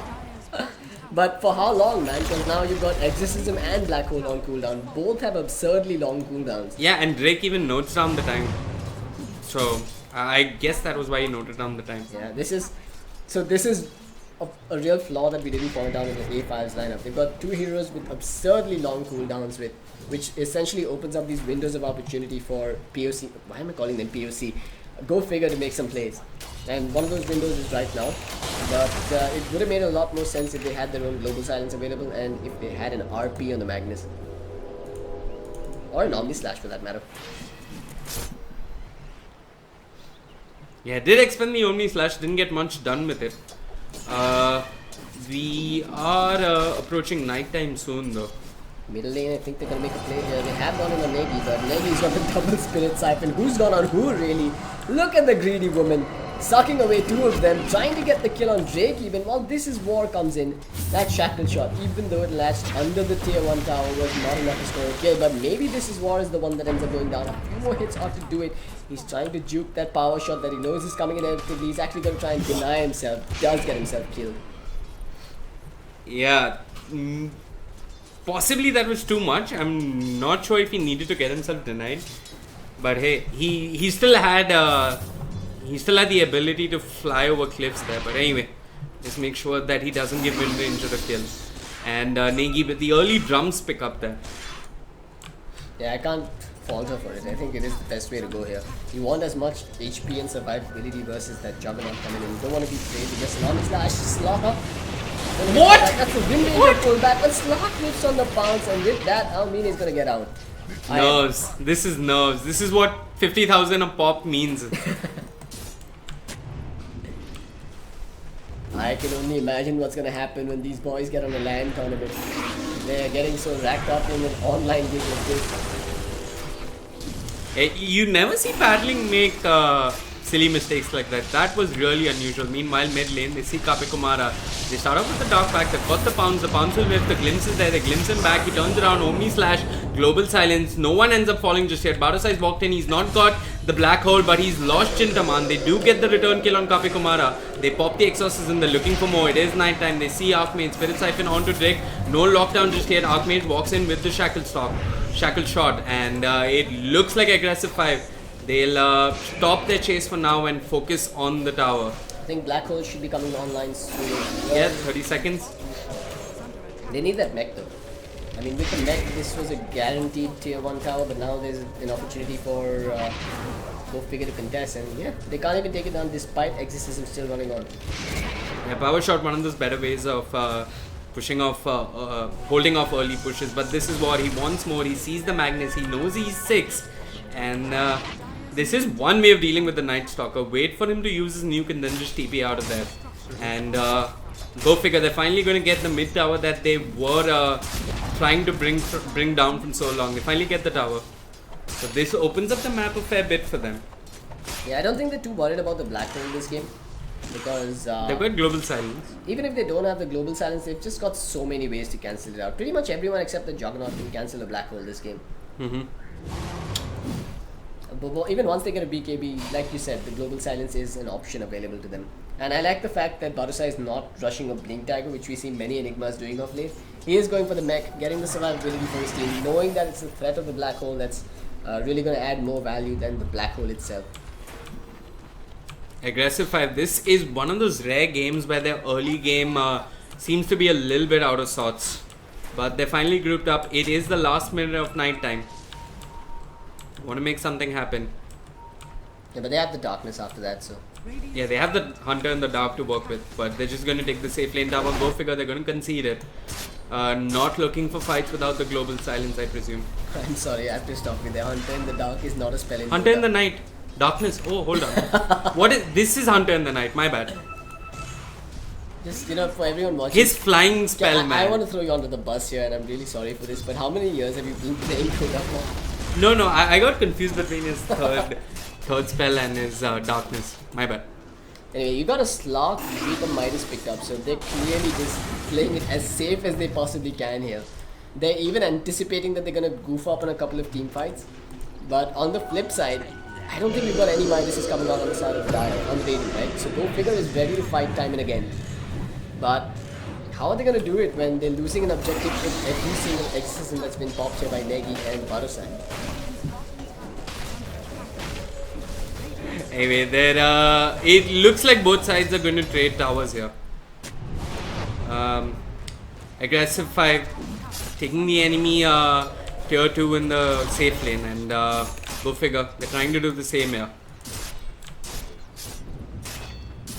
TPs are coming in from aggressive 5, so they are thinking of holding. Barosai does have the black hole. The RP is on the line. Snacks getting closer and closer to that blink dagger. Focus fire coming out from Archmage. Are aggressive 5 going to force a fight here? And if they do end up losing one, this could just mean an early high ground for Go Figure. The smoke immediately dispelled from Pass All. The kinetic field is there. Barosai walking on the sidelines, not wanting to get the black hole off just yet. Snacks even pump fakes the RP. Archmage. Some intense pressure being felt by both teams, just going back and forth but not committing to the fight, knowing that he who slips up first is the one that loses this game. There's so many spells on both teams that can just have such a huge impact and can be so punishing if your positioning is wrong. The RP, the black hole, even the disruptor static storm for that matter. Both teams have a lot of AoE team fight, and I think it's justified that they're both just playing this dance of death and avoiding each other for the most part. Where's the Magnus? I think his positioning is what. He's almost completed his blink. He's getting there. Has his blink. Alright, so they might get a tier 1 before the blink actually kicks off. Maybe not actually. With these shackles and power shots coming out damage, they might actually get a kill here. Night Stalker sent into the air, hit with the Titanic, ends up being brought down. Oh, one more hit, it will be the trick. Silencer gets the bonus and everything, but the black hole is there. Catches 3, and they're gonna get a complete wipe here. For the most part, versus Go Figure. Snacks waiting for the RP. He's gonna get spotted out on the sides here. That's not. He actually blinks away defensively while Drake gets tagged with the kinetic field and the Thunder Strike. It should be his death. They're slowing him down as well. The Malefice will keep him in position. They're gonna get 4 down along with the tier 1 tower. Aggressive 5. Really charges through the gates, all guns blazing, and scores a bunch of kills. Yeah. The real standout in that fight for me was Pasol. He got a static storm and a kinetic field that caught on to 3, and that gave license for Barosai to just walk in and drop the black hole. Beautiful stuff. Yeah, now they got the exorcism, so Negi can convert this into another objective. Go figure. Do they decide to take this fight? They've got the global silence as well as the RP. They popped a smoke. They're walking into the mid lane. Kape Kumara walks into a silence, pops the Manta style. The kinetic field does catch up the silence in the backlines. And it seems that Aggressive 5 are just going to disengage for the time being. So they've used an exorcism and not got too much done with it. But yeah, they do reduce the losses. They're sitting at a 4k net worth lead, and that's only going to get bigger with the Midas pickup on paddling as well as the Enigma, who's now got a complete mech and is building into a Greaves. Will help shrug off the global silence. Yeah, Midas plus objectives plus successful team fights. It is really a recipe to rack up the money here. And look at that, the graph it just goes straight down after one team fight. That's a massive lead taken on the back of just one fight and one tower. And it's also a lineup that can take down Roshan quite comfortably. So it's a well-rounded draft coming out from them. The only real problem I can see is how they're going to deal with the RPs now from the Magnus. That last fight, Magnus didn't get in position quick enough to defend. Things could have been wildly different if he did. Yeah, this is going to boil down to a battle of the offlaners. Who gets the better initiation? Right now it seems like Night Stalker is out of position. It is daytime. He's caught with the shackle shot, but an immediate glimpse sends Archmage back. Nighttime has just kicked in. Archmage will back off for the time being, and so will the Night Stalker. This game has its own unique rhythm, really, where it's aggressive 5 that's aggressive when they have the black hole and exorcism, and when they don't, it is Go Figure that's looking for the pick. So it's really going to boil down to who does what with their windows of opportunity, and so far it seems like aggressive 5 are the ones capitalizing on their advantages the most. They're going to try and defend this tower. How long till the black hole is back online? 36 seconds. Meanwhile, mid lane, paddling jumps in. He's been X-marked up. You got a shackle shot on Negi. The boat will hit. 2-man RP. Global silence as well. So there's no follow-up, but no follow-up damage as well. Passhole making a run for it. Paddling, giving chase. He was making quick work of the silencer, but there's an Omni Slash. Omni Slash. It's been split by 3, and it looks like Aggressive 5 are going to be fine for the time being. No real damage coming out from Archmage. And Kape Kumara not doing much either. Might just end up going down. And it's Jintaman or Paddling who scores the kill. Man, so that was initiation coming out from Go Figure, and they didn't end up bringing down a single hero. So the real problem with this is... The itemization coming up from Archmage? No, I don't blame the itemization at all. I think the problem is with the way they're pulling off their spells and their combos. Sure, the Magnus got an RP on 2 after a 2-man shackle shot, but those are stuns without any real source of damage. Their damage comes in the form of a ghost ship here and in the form of a torrent really.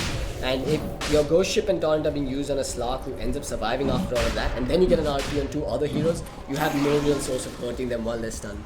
That's what happened there. We had This Is War and his boys recognizing that, and Aggressive 5 just, rolling with the punches are the ones that walk away with a kill on the 1 position on the side of Go Figure.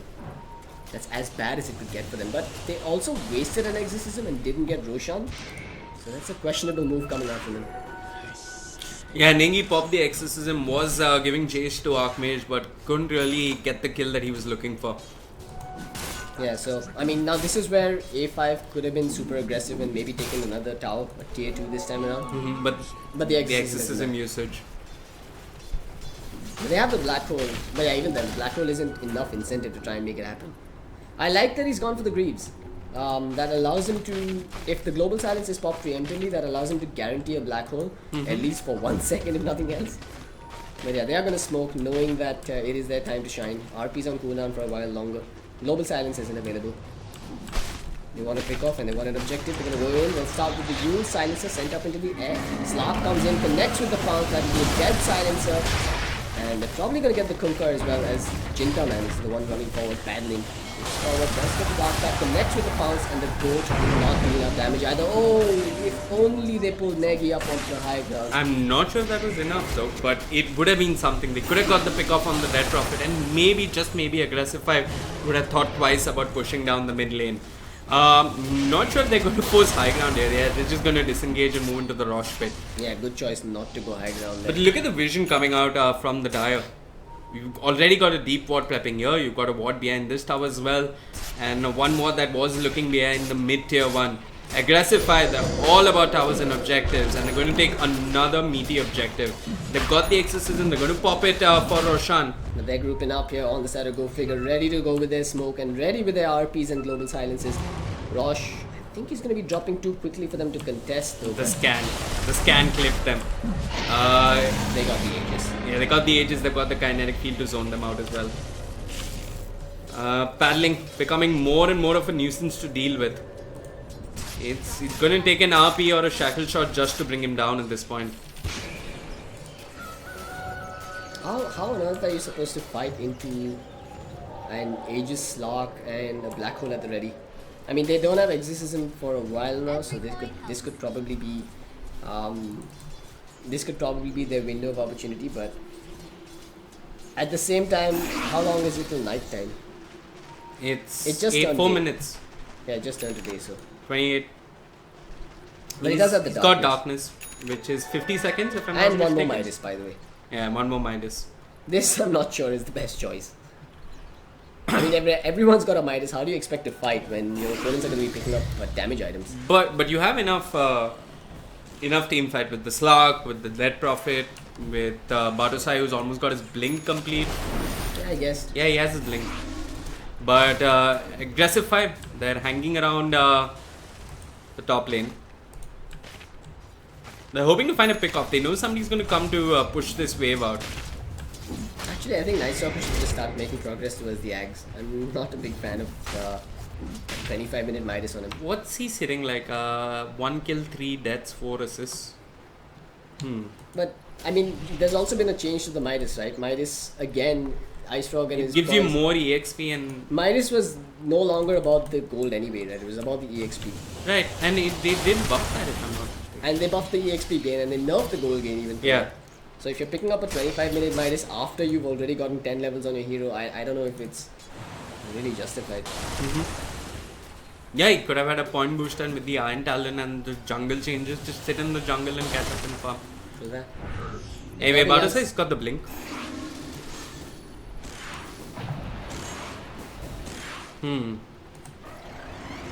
Okay, smoke time for aggressive 5. They're on the hunt. They've got the ages. Their vision has timed out. They didn't have the vision that they did a couple of minutes ago when they were making a good progress on Roshan, but they're just going to take this tier 2 Yeah, quite but it's easily. nighttime, and that means that the Radiant has less vision here, so they are ready to take a fight. A glimpse from that position could be quite dangerous, I have to say. I mean, that's one way to send someone back while, or rather to stop the Magnus in his tracks. Good positioning coming out from Claire. How far is the tower being taken on? I think they're gonna get this uncontested, yeah. Yeah. No one's gonna come and take it. Go figure on the other side of the map. Drake going to TP back home. Kapikumara will do the same. Paddling has completed the Silver Edge and they're going to pop the Exorcism. Bardosa, he's got the 15% cooldown reduction. Glyph being pushed out, power shot as well. A Torrent with the skewer back onto Negi. This could be exactly what they need. Or maybe this could be a chance for Bardosa to jump right in. They drop the board. They pop the Omni Slash as well. Negi dropping low will end up falling. That's a killing spree that comes to an end. Paddling dives in deep. There's a Static Storm. It's on Kapikumara on the Juggernaut. Paddling glimpse back with the Torrent held in place and will pop the Shadow Dance, get out of there. They've lost Negi, they've lost the Exorcism and most of the huge team fight cooldowns and they're just going to back off for the time being. Flair will manage to TP home safe. Ooh, the power shot. Yeah, that was a questionable move coming out. Negi was too far deep. Probably should have just stayed on the low ground I and mean- done damage with the Exorcism. Negi's understood his role. He has to pop Exorcism and stand. Yeah, but he can't. But he's not that tanky as he thinks. Yule Scepter and Drums is not enough. He's got a soul booster. He's got a soul booster. He's tanky, but he's not tanky enough. Yeah, he's tanky but not tanky enough. Do you That think soul he... booster is raw HP. It doesn't reduce any of the magic damage coming in. It doesn't really reduce physical damage either. He's got like 6 armor, which means that if Wind Ranger just decides to right click him from range, he's gonna take a lot of damage. So there's also the fact that Bardosa has to make a decision whether he wants to jump in with a Greaves to save Negi or if he wants to save that blink to go in with the Black Hole instead. So that's really the catch-22 when you're running an Enigma. That's also your only source of heal. And if he jumps in to get the Greaves off, I think that's an invitation for... Magnus to jump in? exactly. But you were speaking about the rhythm that this game was taking. That Prophet doesn't have her Exorcism and it looks like, go figure, that they want to take the time to farm rather than look for pickoffs instead. Which seems fine considering they still have the Aegis on the slot. They do, right? Yeah, they still have the Aegis on the slot, so it's fine. Just get as much money as you can to defend your high ground once again. As long as the Death Prophet is still killable, I don't think it's that much of an issue for them. Because they don't have a hero like the Axe or, you know, for that matter, a Slara that can jump in and start the fight. You have to rely on a Black Hole coming in. When Paddling jumps forward, they just laugh at him. I mean, okay, Paddling jumps in by himself. As long as they can stop people from coming in behind him, they can deal with the Slark by himself. Slark isn't the most hard-hitting core on the map right now. He's gone for the BKB, which might allow him to ignore all the control coming out from the Wind Ranger and the Kunkka And the Silencer. and the Silencer. I mean, that's what really slowed him down in that last fight. He was forced to run back a bit because he was hit by a silence. He was caught between a silence from the Silencer and a Static Storm behind him, so couldn't get too much done. How's the Juggernaut looking in terms of items? He's going for the Scary, so he's just tanking up and getting as many stats as he possibly can here. The control with the Scary is not terrible either. He'll latch on to the Death Prophet, slow around with the Diffusal, slow her some more with the Scary and beat her to bits. Do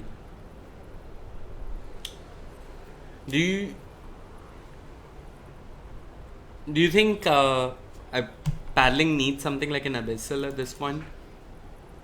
He's going for the Lincolns. What does it help you against? Last Word, X marks the spot, Shackle Shot. Lincoln's isn't bad. There's a fair few targeted spells that would cause a lot of problems for him.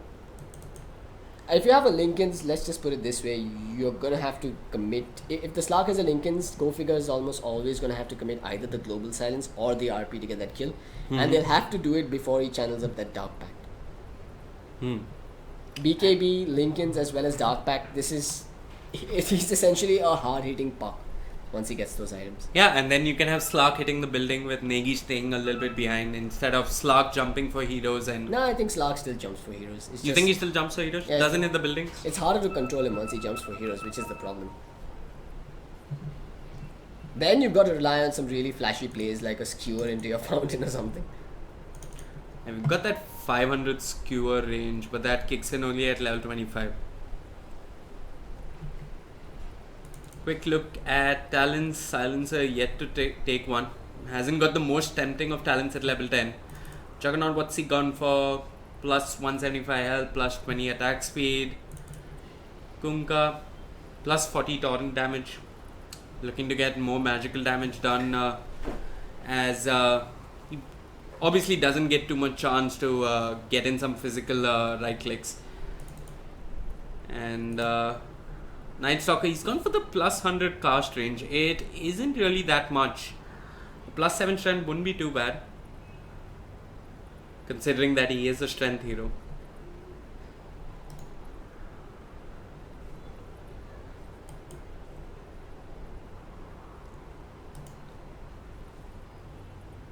This is a sticky situation to be in as an admin, right? Because now you're in game 3 of the grand finals and you really don't want A5 to have to, fall behind because of internet issues. But the rules are the rules, man. They've got like 10 minutes of total pause time across the series, and I think they've used a bit of it as well. So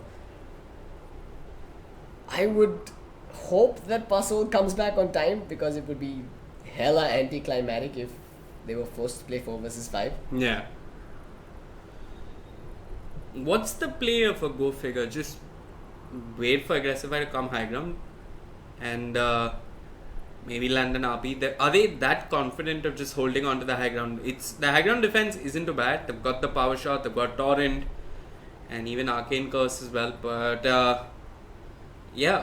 it looks like Aggressify, they're just getting a lot more out of the map. They're sitting at an 8k net worth advantage, and not sure if Go Figure can catch up with all those Midases on the side of Aggressify. Yeah, and Negi's even changed his items up. He's queued up the BKB instead of the Shiva's guard, which he was building into. Do I agree with this? I think it's... Yeah, I think I do. I think this is Pasol's call. I think you get rid of the drums, pick up a plate mail, and then get a BKB. I mean, of course, he's going for the Octarine first. Sorry, not... yeah, I thought Shiva's, my bad. Is he going Octarine or is he going Bloodstone? That's Yeah, he does Octarine's. have the Octarine queued up, so... Fair enough. That also adds to his tankiness, so why not? Long pause coming out. This time Pasol is back in. It's Go Figure that we're waiting. And here we go. Kapi Kumara. We'll call it out.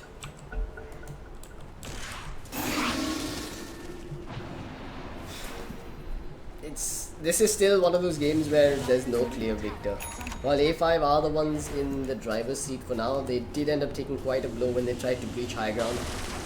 And I mean, every little misstep will be punished so heavily in the ultra late game phase. You don't really want to fight into an empowered, farmed up Juggernaut. Not to mention the Wind Ranger's doing a fair bit of damage with that Item Scepter picked up. And a Crystallis now, wow. Yeah, she's building into a Bloodthorn. I like, oh, snacks? He does this. Mini heart attack right there.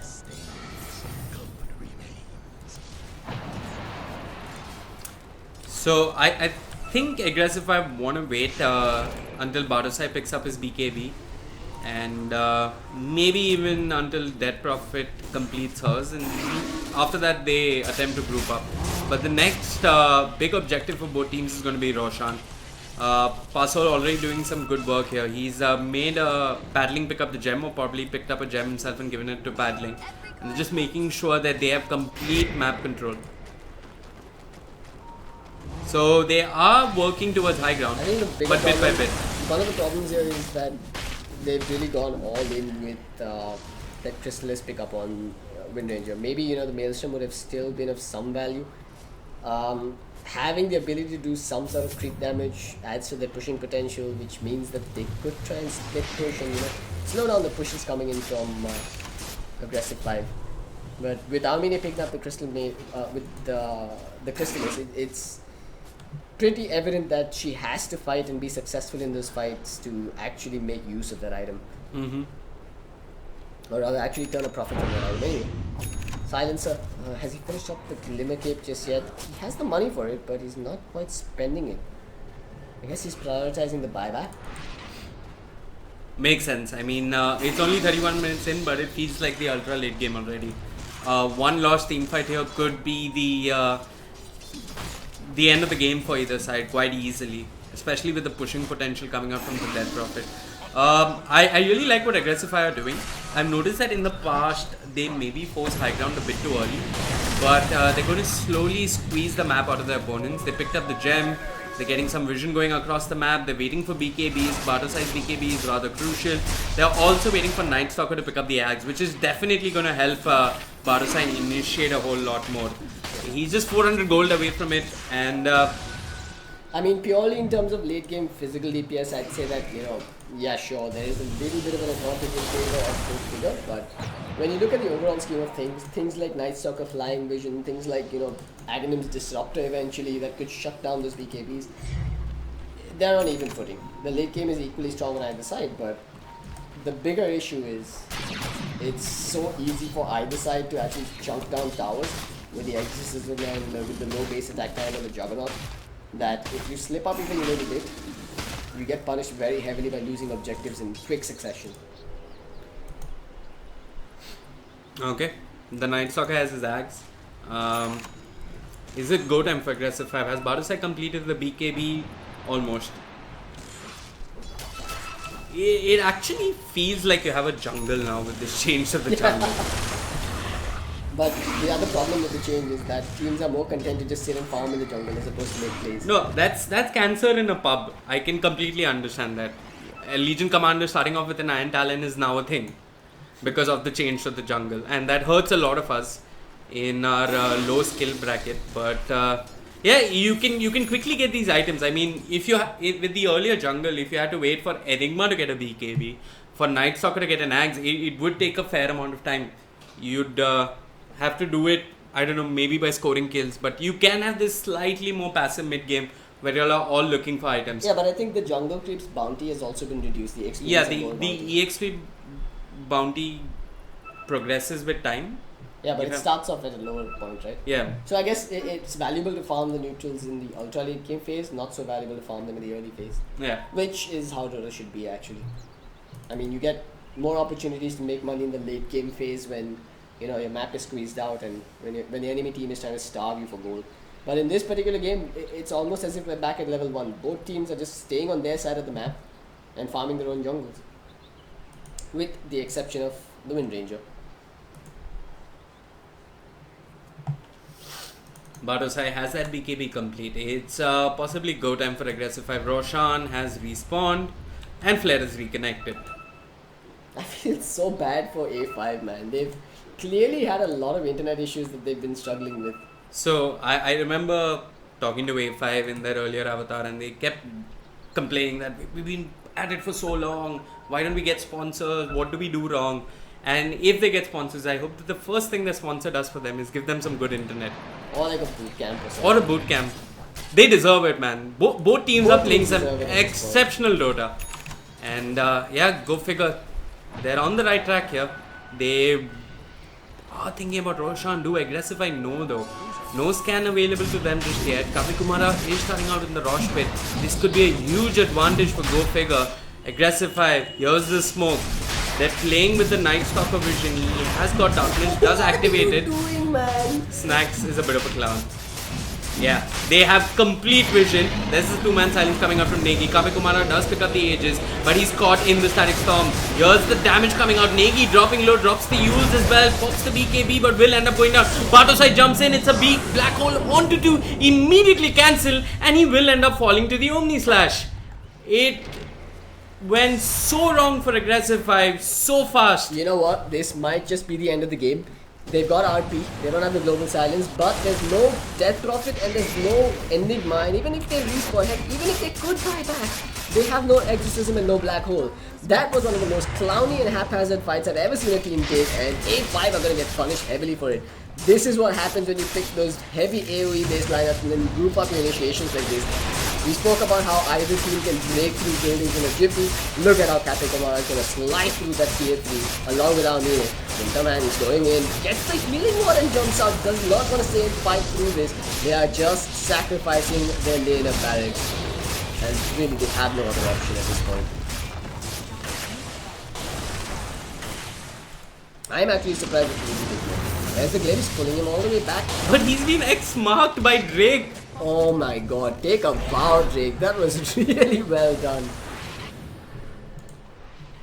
Amazing players Next coming level. out here.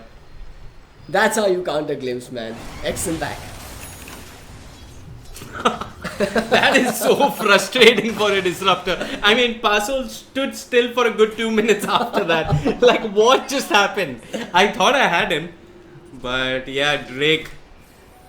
I guess he read Pasol beautifully there. And Snacks, he's just happy to keep pump faking that RP. Next level. But Snacks, I mean, it's about time he stopped pump faking it and actually pulled off one. He didn't have an opportunity in the last fight. He didn't have to. You know, if he went in YOLO there and actually got an RP with a couple of kills, they might have just taken more than just a melee barrack. I think paddling had buyback. Where did the Aegis go? Capikumara had the Aegis. Looks like he ended up losing it. Anyway, they've got Cafe Kumara. This time with this come, no one to save him. Will end up getting this kill. At the Aegis, what? What just happened? He just What looked at just him, right? happened? I am not sure. Anyway, he's going to respawn. He pops the Blade Fury. Negi staying alive with the Split Siphon. The Diffusal Blade being used on Passhole. The Greaves will not keep him alive. It's an Omni Slash for a Disruptor. But here comes Paddling. Moves on to Snacks, who 4 stops ahead. Gets the RP off. They're trying to bring them down. And with the boat, indeed they will. They do manage to bring down Negi. And they've turned their attention onto the Night Stalker. Will secure the kill. Paddling will fall. That's a team wipe for all purposes. And Batosai with the Black Hole is standing in base. Well, I guess Go Figure Red just won the game and the series. I think we looked at someone else's items and said Capikumara didn't have the Aegis, but he had that Aegis, and that really That's exactly was what the reason why they won this fight, man. He respawns, comes back for round 2 and just slices through them like a hot knife through butter. Negi, Flare just brought down in a jiffy without the Yule Scepter available. They just bring down the Death Profit so easily. Now they're gonna get another lane of bags for this. That's a buyback from the Slot, but no Death Profit and no Night Stalker for this battle. Batosai has the Black Hole, has the BKB. But they have a global silence. I mean, Dota2 used to go waiting base for all he likes, and he cancelled the black hole. Okay, Paddling goes in, applies the break and will have to disengage. They lost 2 lanes of racks here. And they even pull back Paddling for a top quick torrent. This is what, as during the fight, there is a boat coming in. Paddling pops the BKB. Batosai jumps ahead, raises his arms, but there's no one to catch. Paddling doing his best to bring down Archmage. It's BKB versus BKB, but Archmage is coming out on top. Paddling once again, there's not much he can do. And go figure. They take a lane of racks, they take a kill if I'm... No. Yeah, they got a kill on the Disruptor. They got a lane of racks, they got a kill on the Disruptor. They escaped with all of their lives. And, well, they actually blew an RP, but I'm not too sure who. Hold on, they didn't blow an RP. That was the RP. Oh, my bad. The RP was blown. That was a RP on 2. Right. But they also forced out a BKB from the Enigma. And I believe one from the Slark as well. So they brought down the BKB charge timers. Minor victories, but with a massive objective taken on top as well. A5 are really on the ropes now. Go figure, they smell it, man. I'm sure they feel victory in their grasp. They're so close to being champions of an All India Esports tournament, and really, if they make it, it's really they're the dark horse of the tournament, right? We didn't even expect them to be here, let alone win the whole thing. Yeah, if anything, if the Facebook giveaway is any indicator, Aggressive 5 are the popular favorite here. I mean, everybody just spammed Aggressive 5 without thinking twice about it, but go figure, they are indeed seeming to pull ahead, and now the network has swung back in their favor. Capikumara has a completed butterfly and 2.9k gold. How do they bring down this juggernaut? Has Slark picked up any more items? He's going for the Skadi, so it's still a while before he can actually deal with the evasion. Remember, Silver Edge break does not work versus items, so the butterfly evasion will continue to kick in despite the Silver Edge hit coming through. I guess what you do is aggressive 5 is try and play with the Night Stalker vision that you get. Hopefully you find a pickup. He's got darkness available. You have to find pickups. That's the only way you're going to come back into this game. Or you hope that they come high ground and Bartusai lands the best black hole of his life. Yeah, but I mean, These are the one of two options that you have. I don't think Bartusai has ever been under more pressure in his life. Yeah. You can't group up and push anymore because at this point, Go Figure pushes faster. Yeah. And at this point, I mean, the BKB coming out from Negi doesn't mean too much. He's being brought down first in He fights. doesn't have armor. That is the main reason why he's dying over and over again. The moment that Yules wears off, Juggernaut just jumps on him, man. I don't think they should even be attempting to trade this. Has Negi got a TP? Anyway, the siege has begun from Go Figure. They are making work of the last remaining tier 3. Snack still pump taking RPs. The static storm is there. It doesn't catch anyone. In fact, Tape Kumara's caught in it. Paddling, trading it. Pops the BKB. The boat comes through. Bartusai holding on to that black hole. Still not popping it. But Tape Kumara with the Omni Slash. And the 2-man RP from Snacks. They bring down Pasol. Negi's out as well. And there's a buyback coming out from Pasol. Bartusai, he jumped in. He's used the black hole. It hasn't amounted to much. And he's fallen. Sure, he's got buyback, but there's not much he can do. They finally bring down the Juggernaut. There's a shackle on Pasol, but he's not going to be doing too much for his team anymore. As Jintaman, the last remaining core on the side of Aggressive 5, is giving chase. He's searching for more. He's not going to find anyone. They live to see another day. Aggressive 5, it cost them a bunch of buybacks. It cost them some wasted spells, but they do live to see another day here. They bring down that almighty Juggernaut. He's gone down and his head was worth a fair bit of money actually. That was a 6-skill unstoppable streak taken away by Flair's Disruptor. Has Flair picked up an Aghanim Scepter on his Disruptor? Not even close. No, he bought back. Okay, yeah, he bought back in that fight, so... Ouch! All of that started because of the Static Storm, but I believe Juggernaut mantled out of the Static Storm in the penalty field. If that's even possible. He was caught in the Static Storm. I remember that. Did he? Can he click on Juggernaut once? He doesn't have a BKB, so I think he mantled out of it and then he got the Omni Slash off on top with the RP. No, so he got the Omni Slash on the Slark. Slark went into the Shadow Dance. He bounced back and ended up killing off a couple of heroes behind. Yeah, he killed off Pasol and Negi, if I'm not And that's when the RP came in behind as well. I don't know what Bartusai was doing in that fight. Unfortunately, we couldn't watch much. That. Yeah, we can't watch everything, right? So, but Bartusai jumped right far behind into enemy lines and got a black hole off. Which was immediately cancelled, I felt. I think he went for the silence efforts. Local silence is still online.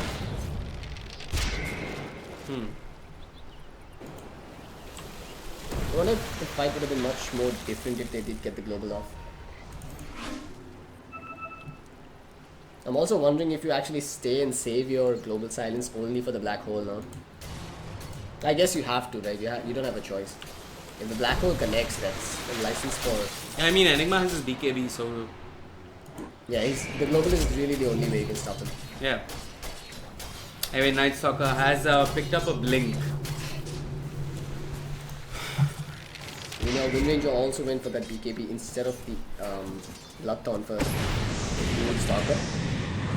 Casually blinking into his face, they got the blinks to the back, forced up to take the further away.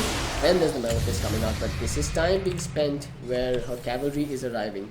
But they bail out a BKB, which is all they really wanted to begin with. So what's it going to take for Aggressive to come back in this game? I have an answer, but it's maybe too simplistic, but I'm going to boil it down to a big black hole. I mean... Which usually should result in a couple of kills. I can't say that's wrong, but I also think they need a little more time, because right now they have nothing to deal with the Juggernaut's evasion. They need something to deal with that. That kill on the Jog would have been significantly easier if they had like an MKB finished up. And Paddling is trying to itemize for that and go into the MKB. So all Go Figure need to do is wait for the next Roshan. Yeah, I think they need to just buy time, man. Yeah. Go Figure. Just squeezing the map away from Aggressive, taking away what little real estate they have remaining. Roshan is up. Do Aggressive contest though? How do you go? How do you get to the pit when you've got 2 lanes pushing into your buildings right now? The tier 4s is probably taking some damage as well on the dire side. Nah, not yet. But I mean, you can't leave 2 lanes of super creeps pushing in. They're going to do just that. They pushed out 2 waves though, so they're okay for now.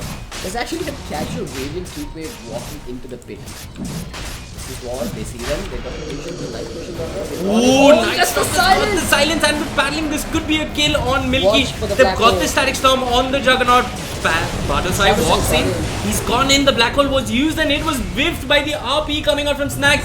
That was huge. Kapi Kumara is standing under the exorcism, but he doesn't care. He turns on to the Dead Prophet, brings her down. They've lost the Dead Prophet. They've lost Pasol on the Disruptor.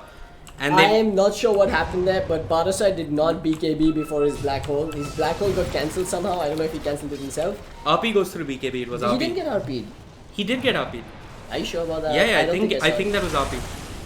I think, but I could be wrong. Anyway, I don't think he got RP'd. He got Bartosai just having the hardest luck with his black holes. But either way, man, it's huge coming out from Gold Figure. Kapi Kumara survives through all of that and walks away with an Aegis and 8,000 gold, man. That's a moonshot right there that he's probably gonna pick up. And even distribute a couple if he wants to. I think a little buyback would be nice. A little money for the buyback, but yeah, Kapi Kumara, Look at this. He's not buying anything. Night Stalker is coming from the back lines. They do get spotted out. They do have some true sight though, but paddling, he's just going to walk in. They're turning on a Milky. They want to bring down the silencer. Even the BKB being expended elsewhere. Bartosai got out of position, pops the BKB, trying to make a run for it. They do manage to bring down the silencer, and now it's Bartosai being chased. He's popped the BKB. He hasn't got buyback if I'm not mistaken, and that's a dead Enigma for 90 seconds. Sure, they got the silencer, but at what cost? So what happened there was the Magnus started keeping in. Bartosai thought he'd blink in and convert the siege creep before Magnus jumps in, but Magnus came in anyway. He missed on the conversion, ended up stopping the Magnus from jumping into the RP on the slot, but Slot gets pulled back nonetheless. There's a good starting storm coming on. It's connected onto the but the board comes out into tower. He's almost down. Indeed, he's gonna drop. He does bounce away, just barely surviving. But Juggernaut says to hell with you, man. I'm just going through a building. It's the last lane of barracks. They will get the melee barracks, will spin to get the range, and it's mega creeps in favor of Gold Figure, who's back away without giving away any more casualties. Could this be all she wrote for Aggressive 5? Are they going to be slammed here in the grand finals, courtesy Go Figure? Go figure. They popped the smoke. They want more. They want a stylish end to this game, and indeed the entire tournament. They're just going to march down mid. This is what jumps in, destroys the healing ward, but gets purged. The Orchid is there. This should be a quick kill. Snacks with the RP. It's on to Negi. But look at that physical damage. He's just going to melt. We've got a board. It's on to Pasol. That's a dead Pasol. The GG, well played, is called. And Go Figure Red are your champions of the Cobx Gaming Indian Esports Championship. Unbelievable, man. The dark horse of the tournament takes the win here versus a team that we consider to be the very best. Huge props to Go Figure Red. They played some fantastic Dota here and they really deserve the win today. Aggressive 5 unfortunately will find themselves in the runner-up spot, but Go Figure are your champions, and I believe they are the team to beat now in the Indian Esports circuit. They are in the ESL India Premiership in the Masters League, and they've been doing some really fine work there. They've taken down 3C40, they've taken down 4 Medical, and indeed they're the team to be watched out What a for. success story this is turning into, man. Go Figure Red coming right from the lower rungs of the ladder right to the top now, walking away with the largest prize money for an online Indian Dota 2 tournament ever. Okay, And I think they've really earned themselves a drink tonight. yeah. We don't have an analyst desk, but it's worth asking. Who's the MVP for you? Draft? No, I wouldn't say draft. I'd say MVP for me is... It's hard, Let's man. go to This game is- 3. Who was This the is, MVP? this is for- like pointing out an MVP for OG's victories, man. Those guys play as they play like a single unit. It's like the hive mind that's really prevailing here for Go Figure Red. They're playing as a good team. Everyone is making amazing plays. We're seeing some good RPs, some good initiations, some good back and forth calls. I'd say the MVP is whoever's making the calls or calling the shots inside the game. We And don't know who I'm that going to is. give it to Snacks because he is their drafter, so I'm going to assume he's the in-game shot caller as well. But yeah, that's it for the day. Yeah. We still have the... No, Okay, that's it. That's it, guys. We're going to be wrapping up over here. It's been an absolute pleasure casting these matches for you. We've thoroughly enjoyed this grand final and the entire Cobx Indian Esports Championship tournament. If you guys have enjoyed as well, you know what to do. Hit the subscribe button on the YouTube channel. Hit the follow button on the Twitch channel. Follow them on social media as well. Facebook.com and Twitter.com/Cobx Gaming. And of course, if you like what we've been doing, you can find us on Facebook and Twitter as well. I'm at Facebook.com/TheRealCloudX. Vivek is at Facebook.com/VEEWAKE. That is Vivek. and we're at the same handles on Twitter as well. Thanks again, guys. Have a great evening, have a great night, or a great morning, depending on where you are. This is Cloudx and Vivek signing out for the Cobx Indian Esports Championship.